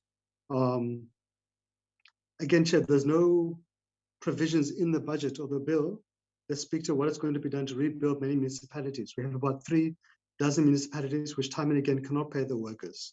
I think the most glaring example is the Amatoli district municipality, which in January simply told workers they won't pay them for 5 months. Next slide. Chair, I think we must welcome the commitment to invest in infrastructure for 1,000 schools. We hope that's going to make a dent. But again, we don't get a holistic picture because we receive these promises in every budget every year. But when will we have finally eradicated the mud schools, the sanitation backlogs, the infrastructure backlogs? And again, Chair, this has been something that's been on the table since 2004, and we don't seem to be able to crack this, what it should be a fairly simple matter for government to deal with. Next slide. Chair, I think we spent a lot of time as COSATU trying to assist government around Eskom and the crisis there for obvious reasons. But Chair, Eskom is collapsing. It is literally dying on our watch. And the bill is silent at over 37 billion rand and rising amounts of debt are owed by municipality and provinces to Eskom. The corporates are again heavily in the Free State, in the Northwest, but also a few other areas like KZN, etc. But there's nothing in the bill which says what are we going to do about tackling that? Because this puts Eskom in a worse crisis where Eskom simply chooses to increase electricity tariffs far above inflation. This further squeezes mining, manufacturing, etc. Some parts of mining are so badly squeezed, like ferrochrome, they literally can collapse under our watch in the next year or so, sending 100,000 workers into the unemployment queue. Yet there's nothing in the bill which says what are we going to do to arrest this crisis. Chair, we're raising it because the Minister of Finance made a positive commitment in 2020 that there'll be a plan to deal with this. They will start deducting money given to municipalities straight to Eskom, but are not seeing any progress in this regard, Chair. Next slide. Chair, we had welcomed the interventions by government in the Northwest 3 years ago, but we don't see much progress on that front. And again, we don't see much reference to it in this bill. Are the interventions successful? What has helped? What further needs to be done, etc., Chair? Next slide. Chair, again, I think all of us know, members who know better than we would, that there's huge problems with underspending in different municipalities, provinces, even some of the well-run municipalities like the city of Cape Town have huge problems with underspending. Yet we don't see what additional measures are being undertaken to address these issues. It's good to save money, but it's not good if it means delaying rolling out sewage or maintaining electricity or water, etc. Next slide. Chair, I think all members across political parties in government and business, labor, all agree there's a need to make sure that government pays suppliers, especially SMEs or emerging Black suppliers, within 30 days. Yet across the country, this doesn't happen. In Gauteng alone, there's been reports of a 2 billion rand backlog in payments to SMEs. And again, Chair, the consequence is these small little companies closed and workers are retrenched, they cannot pay their taxes, etc. Municipalities and departments pay them 2 years later, which is pointless. The damage has been done. So I think, Chair, we need to see much more action by government to addressing this issue. Next slide. Chair, I think there are positive things that we must welcome as COSATU, so we don't just kind of raise our concerns. I think, Chair, we must welcome the additional jobs and the allocations given to early childhood education. We've received positive report backs from our teachers union in that regard. We think this is a good opportunity to skill those workers and to ease pressures in the schools. I think we must welcome the additional allocations given to school sanitation, the revitalization of health facilities, the national health insurance, and some of the municipal electricity investments. Next slide. Chair, we had, as COSATU, participated in the drafting of the Economic Reconstruction Recovery Plan. We're participating in the almost weekly engagements at NEDLAC on its different work streams, from electricity to transport, SMEs, etc. Business has supported equally as well. but we saw very little reference in the division revenue bill. But what is provincial and local government going to do to help make it a success? Specifically around job creation, around investing in infrastructure, especially ones which will boost the economy, around some of the economic reforms, or fighting corruption and crime, or just recapacitating the state. I think with the exception of infrastructure, the bill is actually completely silent on these commitments. And even there, Chair, as been mentioned before, there's actually cuts to infrastructure allocations. Next slide. Chair, I know this doesn't really belong in the division of revenue bill, it's more appropriations bill. But I thought, just having listened to the select committee yesterday's discussions, and I think the positive kind of cross-party consensus around the 350 unemployment grant. We think as COSATU, we had supported it. We had welcomed it being extended until April. We think we need to support the Department of Social Development, which is motivated for it to be continued throughout this financial year. And in fact, Chair, I think nowadays all political parties, if I'm right, support the idea of some sort of a basic or universal income grant. We think in essence, the 350 grant, with all of its issues and challenges and dramas and queues, it is the genesis of a BIG. We should be retaining it. And ideally, Chair, you may not want to have people on welfare or social grants forever, but when the economy is in its worst recession in a century, this is the most critical time. And at the cost of about 2 billion rand a month or less, we think it is affordable, Chair, and we should be putting pressure on government to address it. But I apologize, it doesn't really belong in the DOR bill. Next slide. So I think, Chair, just in conclusion, I hope I'm not taking too long. I think for us as COSATU, we appreciate all the challenges the government is facing. We're all in the same boat together. We might be in different levels of the boat. I think as Labour, we might be on the deck, which gets hit by waves and we get thrown overboard at times. But I think for us, Chair, the budget and the bill doesn't address the fundamental crisis facing us, which is a stagnant economy. It's the pandemic of corruption and wasteful expenditure in the state. It's the collapse of municipalities and SOEs. It's tax and customs evasion. And we think, Chair, for us, those are the fundamental causes and of the fiscal crisis we need to address. We need to focus on creating jobs and tackling corruption and crime and alleviating poverty. But simply for us, what is the essence of the bill is that we're going to hand the bill for fiscal crisis to public servants. That's not going to address the issue. It's going to kick the can down the road and it's going to further decapacitate the state. But let me stop there, Comrade Chair, and hope I'm not taking too much time. And thanks, members, once again for giving us time. Thank you, Chair.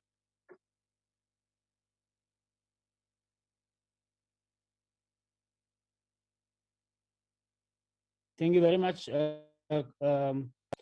Comrade Matthew. Thank you very much to COSATU for a very comprehensive report or presentation. Members, we only have one stakeholder, so we will immediately then go to engaging COSATU on the presentation. I see two hands. Honorable Ryder, Honorable Karim. Are there any further hands? Lumabalo? I'm having two hands. Honorable Chabalala, Chairperson. Yes, Honorable Chabalala. Okay. Any further hands? Chairperson, just to qualify, it's Eunice. I didn't put my hand up. I think it wasn't removed from the previous round. But you know, it's fine. I will come in and raise some issues. I mean, I broadly agree with COSATU anyway. Okay. You are recognized, Honorable Karim. Okay, Honorable Ryder, Honorable Karim, Honorable Chabalala. Let's take it from there. Thank you very much. Thank you very much, Chairperson. Chair, yes, I want to raise one red flag from Mr. Park's presentation, where he said that he thinks that government should buy some political goodwill from employees. And I think that is, I don't want to use unparliamentary language, but I just don't think that's a good thing to say at all. Government has overpaid for supposed political goodwill, over the past decade. And we've seen the public sector wage bill climbing and climbing and climbing in order to keep CFOs and municipal managers tame, to be quiet while looting goes on. So administration, employees cannot pretend that grand scale theft hasn't gone on without their assistance, albeit sometimes at managerial level. And I understand Mr. Parks does justifiably and correctly stratify the fact that you know, bottom rate, sorry, that's perhaps the wrong term. Can I rephrase that to say lower level employees are less complicit than some of the senior millionaire managers that we've seen. But I certainly don't believe that buying political goodwill is a good thing to say when dealing with the public sector wage bill.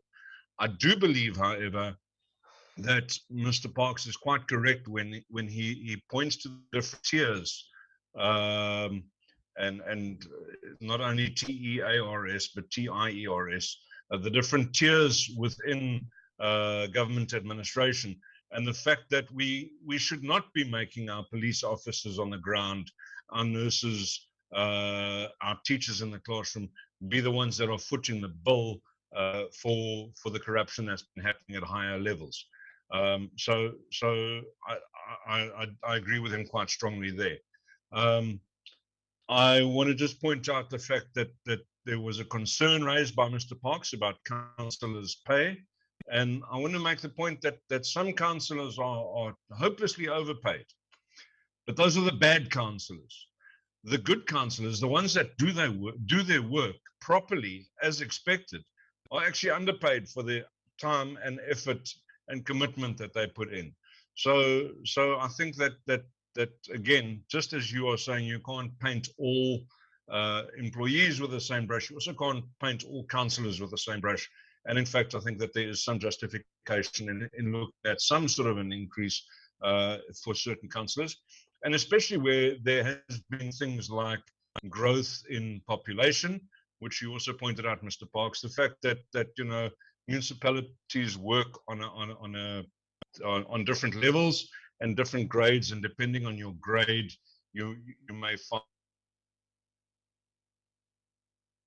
up the grade. As you move up the grades, so your salary bands increase. So there's something in that. Although I certainly would agree that for a useless councillor, even 1 cent is paying them too much. But yes, there are many councillors that do fantastic work, and I'm talking about across the political spectrum as well. Mr. Parks pointed out the need to review priorities and expenditure versus across the board cuts, and I think I want to agree with that entirely. And you know, perhaps beat the same drum. That's kind of zero-based budgeting. It's going back to the beginning and saying, what are we spending money on, rather than just saying, you know, across the board, let's increase budget by whatever. Across the board, let's reduce budget by whatever. No, let's go back to the drawing board and see every little thing that we're spending money on and evaluate how it's adding to the pot. And I think that tying that in with the economic reconstruction and recovery plan, what we learned yesterday in committee, the same people with different hats on, it was the finance committee, but the fact that there is not a lot of funding, and we're not seeing the speech of the president and the subsequent documentation actually coming through on DORA. We're not seeing the municipalities, we're not seeing the provinces being empowered to do what they need to do in order to fuel that construction plan. And I mean, I look at the Free State with provincial roads in a disastrous state and a massive reduction in their provincial roads budget. Now, I mean, that's infrastructure. And as Mr. Park said, you know, we talk about an infrastructure-led recovery, and yet we're taking money away from infrastructure. And I think that is highlighted that point quite well. I also want to say that, and Mr. Parks brought Eskom in, and he said he doesn't see anything in well, I guess this is DORA, so we wouldn't expect to see too much on Eskom in this. But perhaps, adding to the point that the ESCOM tariff increases that are being forced down on us. I mean, my personal ESCOM bill jumped up by 15.8% 2 months ago. And, that's a massive jump in the current climate. It's taking money out of what people can spend on other government bills. And as the councillor from SALGA correctly pointed out, where ESCOM supplies directly, it reduced the efficiency of credit collection processes. So I think that the massive increase that ESCOM has been allowed by NERSA is certainly going to impact municipalities. And we're waiting to see what NERSA is going to authorize for municipal increases. But if we once again see the margin narrowing because of the fact that municipalities are given a lower increase or are authorized to make lower increases than what ESCOM is charging them for bulk, that again is going to hamper service delivery going forward. And it's something that's caused over the last few years where we've seen a narrowing of that margin, which makes the reticulation maintenance, the reticulation improvement, the rolling out of reticulation so much more difficult, because the municipalities are not earning that margin between what they're charging customers and what they're paying to ESCOM. And so they don't have the money to maintain their infrastructure properly. So, yeah, and then look, I think that the Northwest intervention comments, I'm not sure that there would be any reference to it in the bill. I wasn't sure about those comments. I did note as well, though, just a live comment in the chat around Kasatu coming around to the DA's views, and I agree with Willie because it was quite clear in the presentation that Kasatu seems to have realised that jobs don't come out of the sky, and it's actually businesses that provide jobs, and businesses also need to be protected. But those businesses are reliant on the services that are given to them by municipalities, by provinces, and the infrastructure that they experience in the places where they operate. And if we're not funding that properly, the reconstruction plan and reconstruction and recovery plan is pie in the sky. So yeah, I think a good presentation, some strong points of disagreement as one would expect, but some strong overlaps and improvement. Thank you again for the time, Kasatu. Thank you very much, Honorable Raida. Honorable Karim. Yeah, Chairperson, I don't have much to say. Broadly, I agree with most of what Matthew has said. Now, but some of the issues that have arisen, perhaps inevitably, have less to do with the division of revenue than to do with appropriations.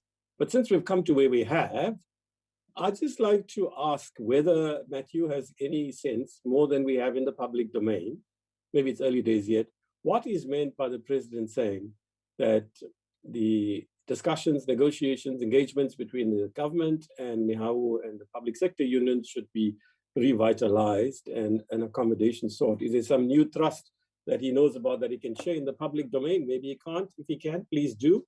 Secondly, on the matter of the social grant, I mean, really, we've said what we've said in the report, and that too is a matter for appropriations to deal with. But I think we should signal now that we should re-endorse, if you like, what we've already said, and in fact, put a lot more pressure now on government to consider what Matthew describes as the elements of a basic income grant. As he well knows, and many members here would, there's more and more currency for it within the government circles and the majority party circles. Well, of course, the Alliance, COSATU and the SACP have strongly called for it. And I think across political parties, as Matthew says, we do support it. We can't relent unless the two committees come to a change of view. I can't see why on this matter. Finally, it occurs to me once again, I hear Matthew on why it is that fewer people are coming to our public hearings. But when you think about it, Chairperson, I mean, we had this NCOP debate last week, or was it the week before, on the importance of the budget and our oversight role in that regard, you'll recall. And the chairperson of the NCOP himself led this thing that of the three bills, it's the NCOP's treatment of the division of revenue that is most important. the equitable share that is most important. So actually, we should get more public submissions here than we do with the appropriations bill. So it is worrying, Chairperson. This is our key function, only one submission. It really is worrying. And in our report to Parliament, can I plead that we put something in there, that the committee notes with despair or with dismay or whatever, the acute lack of involvement, on the other hand, blah, blah, blah. Lubalo and Estelle know how to put it together with the team, Lomo and so on. You know, we're very concerned about this thing and we need to do something. We can't just put nice words, you know, feel good words on paper. We have to do something, all of us, not just the chair, all of us, and with the same committee on both sides. Thank you. Thank you, Honorable Karim. Thank you, Baba. It's a new name now that I'm calling Honorable Karim. Makes me feel even older, but fine. Thank you. Honorable Chabalala. No, thank you very much, Honorable Chair. Without any waste of time, I think some of the issues I wanted to raise were covered by Honorable Ryder and subsequently by Karim, Honorable Karim. Maybe, Chairperson, on one issue, I just want and let me also welcome the presentation by Kosatu submission as a stakeholder. Maybe one area, Chair, I really want us to look at in a very serious way. It's when they speak of, I'm not sure what slide is that, on the key worrying questions on the matters of ESCOM and provincial government debt. And I think this matter of ESCOM, Chair, it's a very serious matter when we talk of municipalities. And we know currently in various municipalities of the province of Gauteng and Free State, municipalities are owing too much money on this matter. But I think, Chair, it is also important that we really need the presidential team or to deal with this matter in a very serious way, that the more we still delay, the more the NMDs are being added into the debt of various institutions of municipalities. And this is one area that we honestly need to sit down as government, as provincial, as national, as municipalities to deal with this matter, Chair. And I know this matter of bailing out municipalities would never be supported, in ensuring that they become bailed out of this ESCOM debt, because yes, of course, there will always be a crisis on these matters and we will owe municipalities forever. ESCOM forever. So I'm just raising this matter because I know it is a worrying factor for all of us as stakeholders, different stakeholders. But we really want to conclude and have a conclusion where we are saying, let us have a forum which will be led by the president and maybe the minister of energy or whoever to deal with this matter of ESCOM debt, which is actually going to be a problem for the country in the next coming years. Thank you. That is what I actually wanted to also add on that. Thank you, Chair. Thank you very much, Honorable Chabalala. Any further hands from the committee? There's my chairperson, Honorable Mahlangu. Chairperson, I'm not sure if I will be audible now. Am I audible? And now clear, Honorable. Thank you. Thank you. I wanted to raise issues on ESCOM and also welcome the presentation by Kosatu, but I think the latter speaker and other members who have spoken on the issue of ESCOM has covered me. But I will also want to get an update on the statement that has been said by the president. If Comrade Matthew is able to share that with us, it will be welcomed. But if he is unable, we will also understand that maybe the timing might not be okay. In short, I'm covered in the issues that I have identified.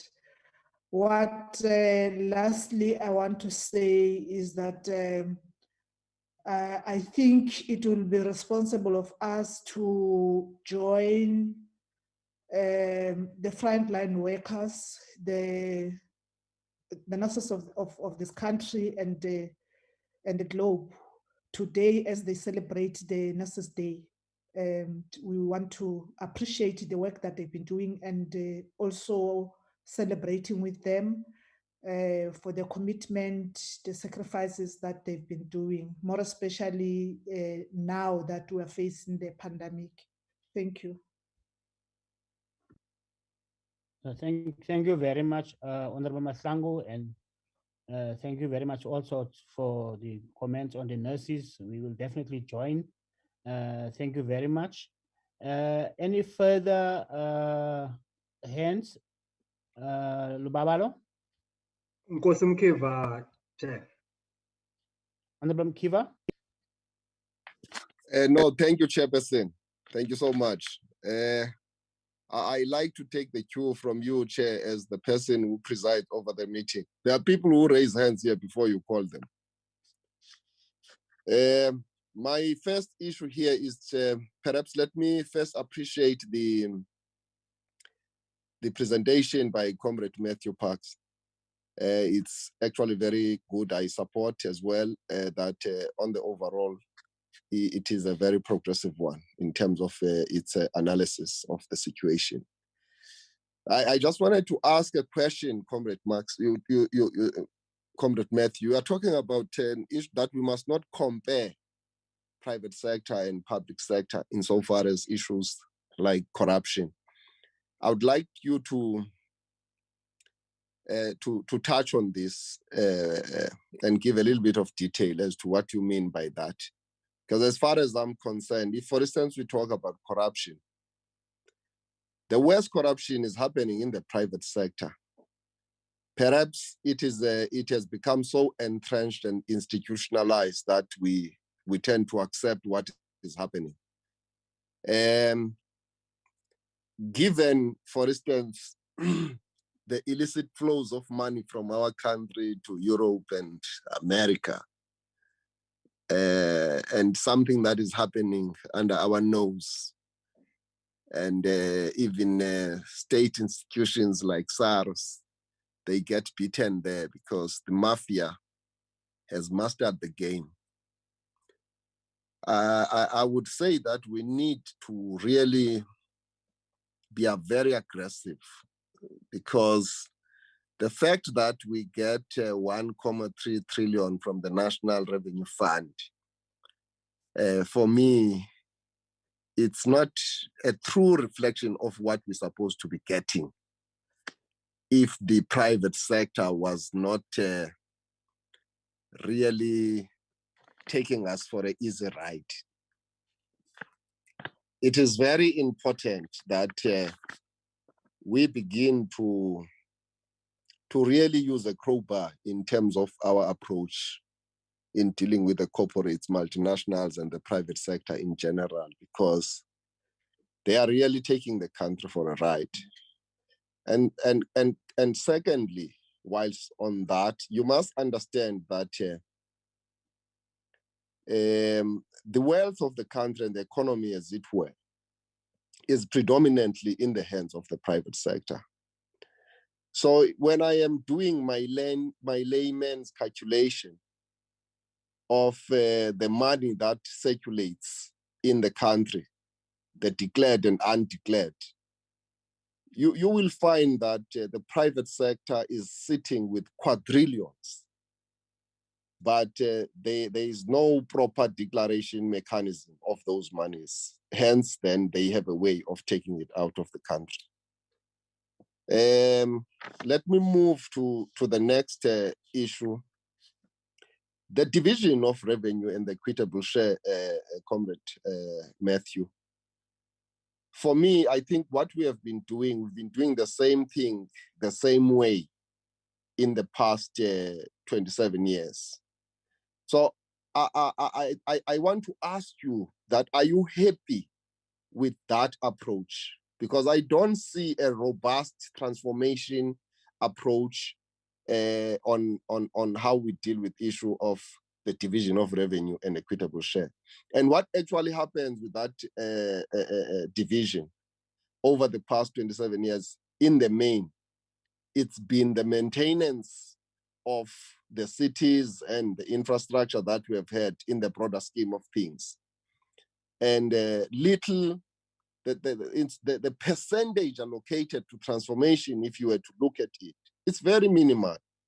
We have not built a single new town. Of course, we've built so many malls, but they are also linked to the very same establishment. So I would want you to touch on transformation, on how we can perhaps change and have a more revolutionary approach when we deal with the division of revenue and equitable share, so that we can really turn the corner insofar as transformation in the country.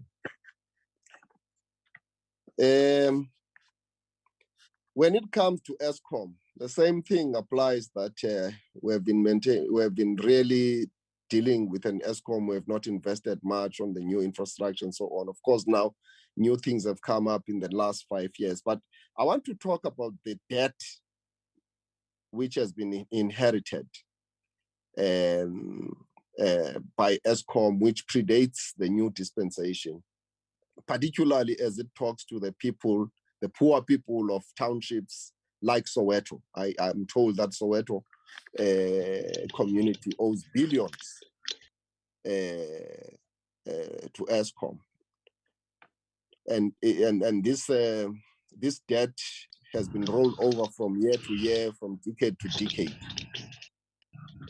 Perhaps have we not arrived at a time when it comes to do what you want? Andiva? No, okay, Ngosim Kiva, you may continue. I think it was somebody's.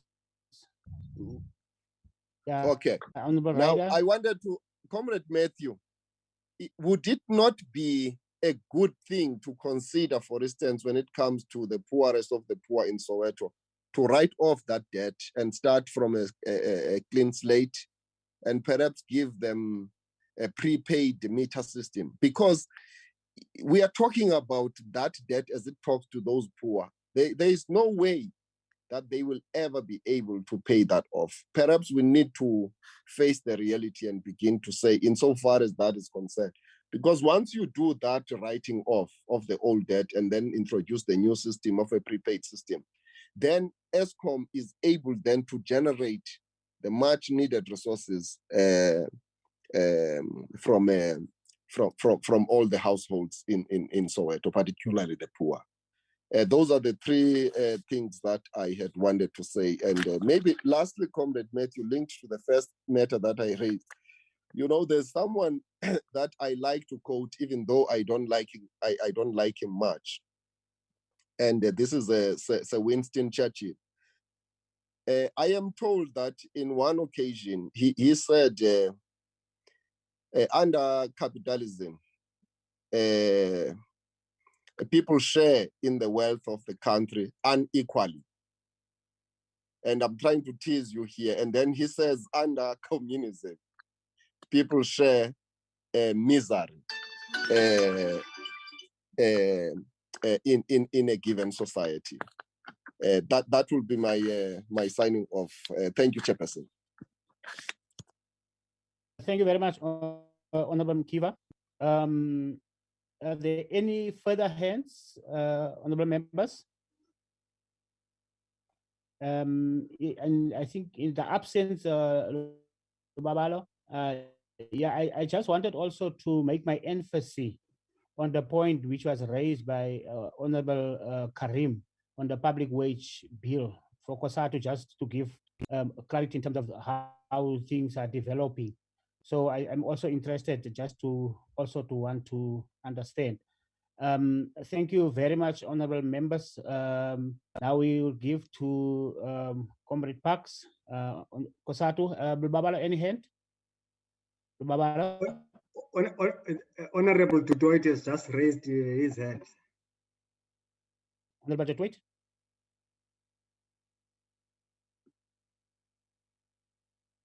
Honorable Tatuait. Thank you, Honorable Chair. Honorable Chair, I think I must speak out. I know that a lot of the speakers before me mentioned that transformation must be put on the forefront. But I mean, if we only look at municipalities, which is the most transformed entity in this country, what is currently going on there with affirmative action, and then some of the other speakers wants to make transformation more noticeable in the division of revenue bill. I think we are far in this democratic country, 27 years, and I think the time has come for things to evolve naturally instead of forcing transformation in place. The big thing and the big problem that I have with transformation is not allowing new businesses to be created, but forcing businesses to be created to the detriment of other businesses that needs to close down. I think the word transformation is the wrong word. It must rather be inclusivity, because if it's inclusive and you widen the spectrum and allow for more people to enter the market, to create businesses, to create jobs, not in spite of the detriment and the closure and the job losses that continue to prevail, that would be the correct approach. And I need to touch on the Eskom matter as well. The Deputy Minister alluded that the huge Eskom bill in Soweto is as a result of a sort of a tax revolt that came from the previous dispensation, and a culture of non-payment was created. I myself requested that audits be done in different municipalities, and then specifically on electrical meters. But because of that culture of non-payment that was created and that is still prevailing, the people that were supposed to do the audits were not able to do their work because they were threatened with their lives to perform their duties. So yes, the big backlog and outstanding funds from municipalities to Eskom, that is troublesome, and that needs to be addressed, and everyone needs to have a paid meter or a prepaid meter in his or her house. That is definitely necessary, but it must be done in the correct way.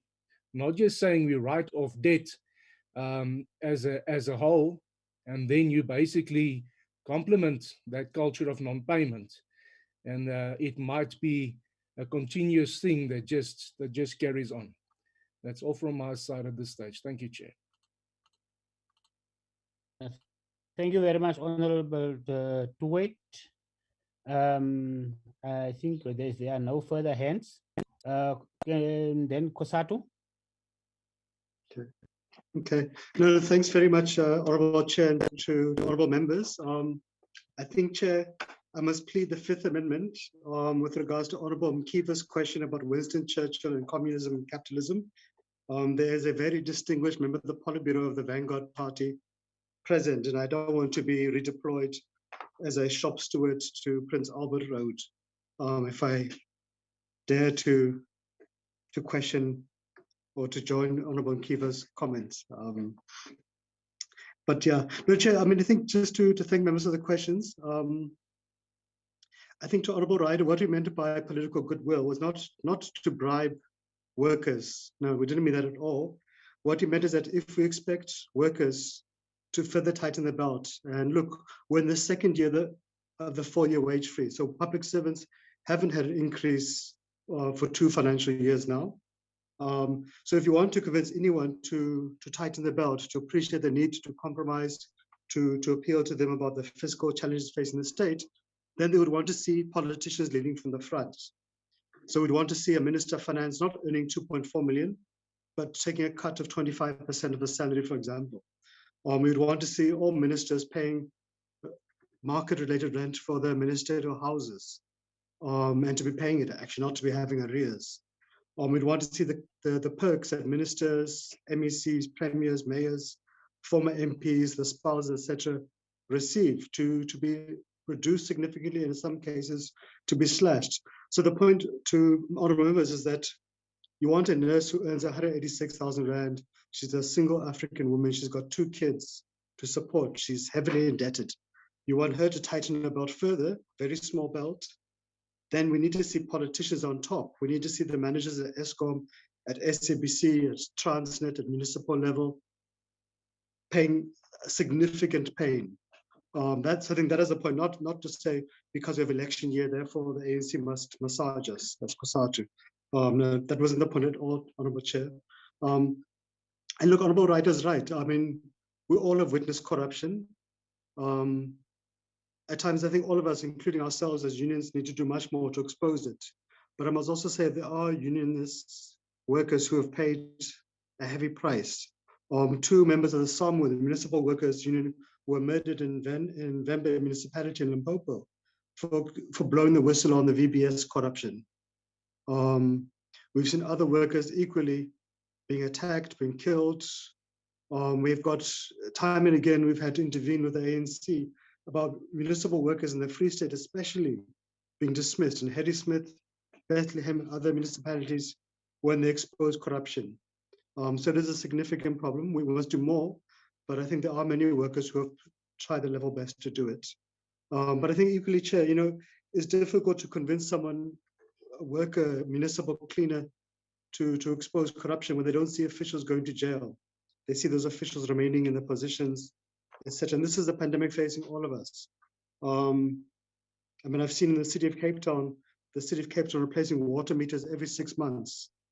The meters are fine, but somebody's getting a tender and he must eat. I think, Chair, on to Honorable Ryder's question about councillors. No, we would agree. There are some ward councillors, some PR councillors who really do a fantastic job. They are really the difference between life and death in many communities, especially in informal areas and so forth. But if government and Treasury has been trying this for 2 years to impose a wage freeze on municipal workers, then we can't have an increase in what councillors make. We know some councillors, especially in rural areas, in the bottom grade municipalities, the amount of allocation they get for the allowances is very, very little as compared to some in the uni cities where it's decent. But I think, Honourable Chair, we do need to review the number of councillors we have. Is there nearly 10,000 councillors sustainable? Is there nearly, 259 municipalities? Is this sustainable? Some of these municipalities, they lack an economic and a rates base to be maintained. And we need probably to have a roadmap to consolidate some of them because they just don't have an economic base. You know, in the Karoo, you've got Prince Albert, Lanesburg, Beaufort all being separate, but the economy there is very, very tiny. So we need to look at a different model. We hope the district development model will point us in a sustainable trajectory and direction, but we don't see much movement in that regard by COGTA. Chairman, yeah, we agree with the Honourable Rider, but we need to have a more nuanced approach, not just blanket cuts to allocations to department, but to really assess the impact. I mean, just, Chair, and again, it's an appropriations matter, but to impose a below inflation cut, in effect, to social grants, when the amount allocated to those individuals, the amount they receive in rands is so small. To us, it's a wrong approach. To look at other ways to cut the fat, but not on impacts that really hit the poor the hardest. But we know that is an appropriations matter. We are worried, Chair, that government's got a very good infrastructure program which we support, led by the presidency and the Minister of Public Works. But we're worried that we are cutting it in a very devastating way by the cuts to municipal infrastructure grants. Chair, to the questions around Eskom, I know, sure, we appreciate Eskom, not a DOR bill, but we had raised it because DOR bill speaks to municipalities, and the municipalities of the conduct, the sustainability of municipalities is one of the major threats to Eskom's survival. When we met with Eskom's management as COSATU about 2 weeks ago, the latest debt level they'd given to us of municipal government was 37 billion Rand, and it's rising, it's not decreasing. We'll be glad I can send to Lebabalo the specific municipalities and the amounts that Eskom shared with us. It's the leading province is the Free State province once again. And as all the honourable members have said, that it's a race to the death. Eskom's response, because it lacks the capacity to enforce collections at municipal level, is to increase tariff trajectories for those who pay on time on prepaid meters. And that's killing industry, that's killing mining and manufacturing, etc. I mentioned the ferrochrome industry before, because 50% of the ferrochrome industry's expenditure goes towards Eskom. It employs almost 100,000 workers, and it's that tipping point. If Eskom is forced and allowed both to continue the trajectory, we will lose the ferrochrome industry to China, etc. And it will take years and years to recover those kind of industries. Chair, I must also say, I don't think Eskom management appreciates that they cannot tariff the way out of the crisis. When you listen to Eskom, they will tell you that, well, electricity in South Africa is very cheap compared to Europe, to other African countries, etc. But they miss the point that the economy is on its knees, industry is on its knees, consumers are struggling. We can't squeeze more water out of a rock, but we need to help them. So that is the point. And we were quite pleased last year when the Minister of Finance had said correctly, we need to, from Treasury's intervention point, Treasury needs to deduct the money owed to Eskom from municipal allocations, not a one big bang, because that will collapse municipalities, but over a reasonable, manageable time frame, over 12 months or whatever makes sense, to hand that money to Eskom.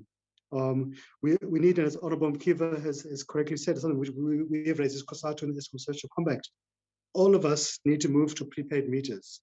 It can't be that 60% of the country is on prepaid and 40% is on pay as you can or feel like it.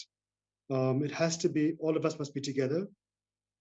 The situation of Soweto is a difficult one, and we appreciate the pressure on any political party, especially in the run-up to local elections, that you may not want to irritate voters. So the debt in Soweto is about 17 billion rand, but it has to be tackled. So we would agree with Honorable Mkiva. The pre-94 debt, sure, let's leave it. If it can't be paid, etc. But the debt going forward, the current debt and the debt going forward, it has to be a reasonable roadmap which doesn't bankrupt people, that it can be paid. It can't be that we can say, well, Soweto, let's not irritate voters, but we expect Kuruman and Tabazimbi and Pampierstad, Kailicha, everybody else must pay. If we go down that route forever, it will create a backlash amongst all other consumers. So I think the solution, as Honorable Mkiva said, let's move to prepaid meters. Let's make sure these prepaid meters are locally manufactured, smart meters, etc. Let's have a roadmap for those consumers who can't pay it. But there needs to be, we need to get the right balance. Chair, I think also the last point on this issue of Soweto and other communities is that we'll remember that the ANC progressively championed free basic electricity to registered indigenous households. The 50 watts, etc., with a free amount of water, etc. We can share with the committee, with members, there's quite a detailed report about many municipalities which either have reduced that allocation, they're not increased it, etc., or in some cases they simply stopped doing it. And there's elements of theft and corruption there too. I think that's something that all of us as a society have taken our eye off the ball, because there are many communities, especially indigenous households, who are not receiving it anymore. Chair, I think you remember that when we had the VAT discussions, I think in 2018, one of the issues we had raised there and committed to as society, as Parliament, was to, in exchange for that increase in VAT, to look at increasing the allocation of free electricity and water to registered indigenous households. And I think that's something we need to put back on the table to try to manage the pain in a more sustainable way. Chair, I think the last question from Honorable Ryder is that, look, COSATU, yes, we're a socialist trade union federation, but look, we are not blind to the needs to save companies. Companies close, workers lose their jobs. Companies bleed, workers' pensions are lost, etc. In fact, we've developed a toolkit as COSATU with one of our manufacturing unions, SACTU, the Clothing Workers Union, about a retrenchment toolkit, and it seeks to empower shop stewards and workers to recognize early warning signs in factories and companies if those factories are starting to bleed financially, and we need to intervene to help them stay afloat. Because we want to empower workers to make sure they can help those companies remain sustainable. Some of our private sector unions have also looked at monitoring government tenders. So SACTO again monitors government's clothing and textile tenders. So if they see a tender going out, they will contact local clothing factories to submit an application to keep those jobs afloat, etc. So I think we all need to be creative and proactive on what can we do to keep the economy going. In the economic recovery plan, part of our commitments as Labour is to drive local procurement, whether as unions, when we procure cars or clothing materials, in our bargaining councils, in our sectors, etc., to make sure we all support local procurement, because that's how we can save jobs and save companies. I think Honourable Karim and Mahlangu, and I think yourself, Comrade Chair, about the public service wage bill. It's a difficult one. I mean, we need to find a win-win solution, to be honest. We need to find it that doesn't bankrupt government and force government to go the IMF route and retrench workers or cut workers' wages. We need to also find a way which protects public servants from inflation, especially the lower and middle income earners, the nurses, the police officers who really earn a pittance at times. I think we also need to find a way which government appreciates the need to respect collective bargaining, because government, if it just decides, office in Pretoria, we're imposing a wage freeze, no negotiations. It then doesn't give any space for unions or for workers to engage with government on these matters and find solutions. So it creates labor market instability, it creates strife, and these are the kind of things which can lead to wildcat strikes, to violence, etc. But even that, it will lead to a brain drain from the public service. So there are engagements. We have met with the president. We had an Alliance Political Council meeting, I think about a month ago, where the president said, look, he's committed to intervening. He made that commitment also in his May Day speech as well, to find a pragmatic, creative solution to it, which addresses both government and workers' red lines and needs. I think, Comrade Chair, without being an eternal optimist or naive, I think it is possible to find a win-win solution. We have to do it. I don't think we can afford either side not to do it. Either side, the consequences will be too painful, and I don't think we could manage that kind of a thing. And I think if you listen to some of the rating agencies themselves, they themselves don't think a 4-year wage freeze is sustainable, but you rather need to find a creative and a pragmatic solution which addresses everybody's bottom lines. And I think it can be done. As Honourable Wright, I think, mentioned in the chat, part of our proposals is having a single agreement across the entire state. So not just the public service departments, but entities, SOEs especially. There are creative measures. In 1998, when Madiba went to the unions and he said you can't afford a wage increase, he put in place a reduction in the GPF contribution by the employer to fund the wage increase. We think there are creative ideas which could be put in place that could address it, but we have to address it from a chair. We can't just simply throw nurses under the bus, etc. Especially, yeah. So Honourable Mkiva, my apologies, I didn't say that we can't compare private sector and public sector corruption. I meant you can't compare the private sector and public sector wage bill. So often you'll find those who want to blame and want to say the public service wage bill is the cause of the fiscal crisis will say, look, it's more than what you get paid in the private sector. But we need to compare apples to apples. You don't have farm workers in the public sector. So you really need to compare apples. Public sector has a lot of skilled workers like nurses and doctors and teachers, people with degrees and qualifications.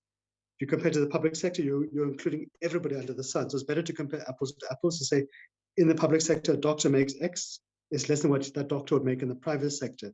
Similar for nurses, similar for teachers, etc.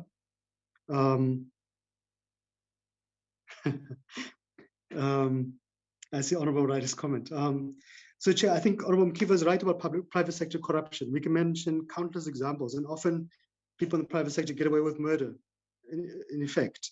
The examples of Fidentia, of Steinhoff, of Tongat, of Bain Capital, of Trillion, the auditing companies themselves. There's been countless examples of corruption, of covering up of corruption in the public sector too. Often these are workers' pension funds which are stolen, both public and private sector workers' pension funds. We've seen how in Eskom, not just Bain and Trillion having to been implicated and in some cases pay back the money. We see in the coal supply contracts to Eskom, Eskom receives about 2,000 coal trucks a day. And there are countless incidences where stones are mixed with the coal. There's countless corruption. You'll find in Eskom that managers allow a power station to not be maintained, to collapse, because his son or his brother's got a contract for the maintenance worth millions.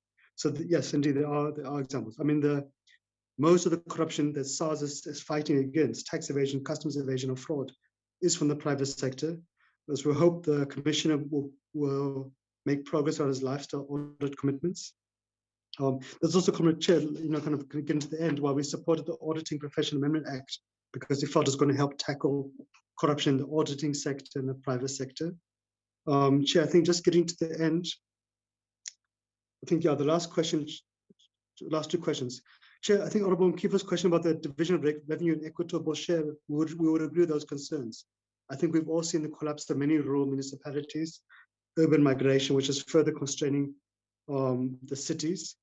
I think it needs all of us to be creative. I don't have the answers to it, to be honest, but I think if you look at Gauteng and the over-concentration of everything into Gauteng, from government to the private sector, it's a worst of two scenarios. Why can't, for example, Vodacom have their head office in Bella, for example? Why must it be in Johannesburg? I think the last question to Honorable Dutoy, just very quickly. Look, I think transformation shouldn't make anyone feel that they're excluded. South Africa is a big enough country to accommodate everybody. You'll find in the Employment Equity Act, the Minimum Wage Act, there are exemptions for small companies who can't afford to meet those compliances, etc.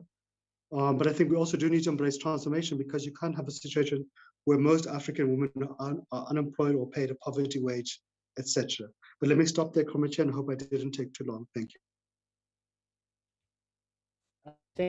Thank you very much, Kwasatu, for the responses. Members, now when I look at the time, it's nearly 11:30 now. It's 27 minutes past 11, and the meeting was scheduled for 12. Are there any further questions, comments from the members?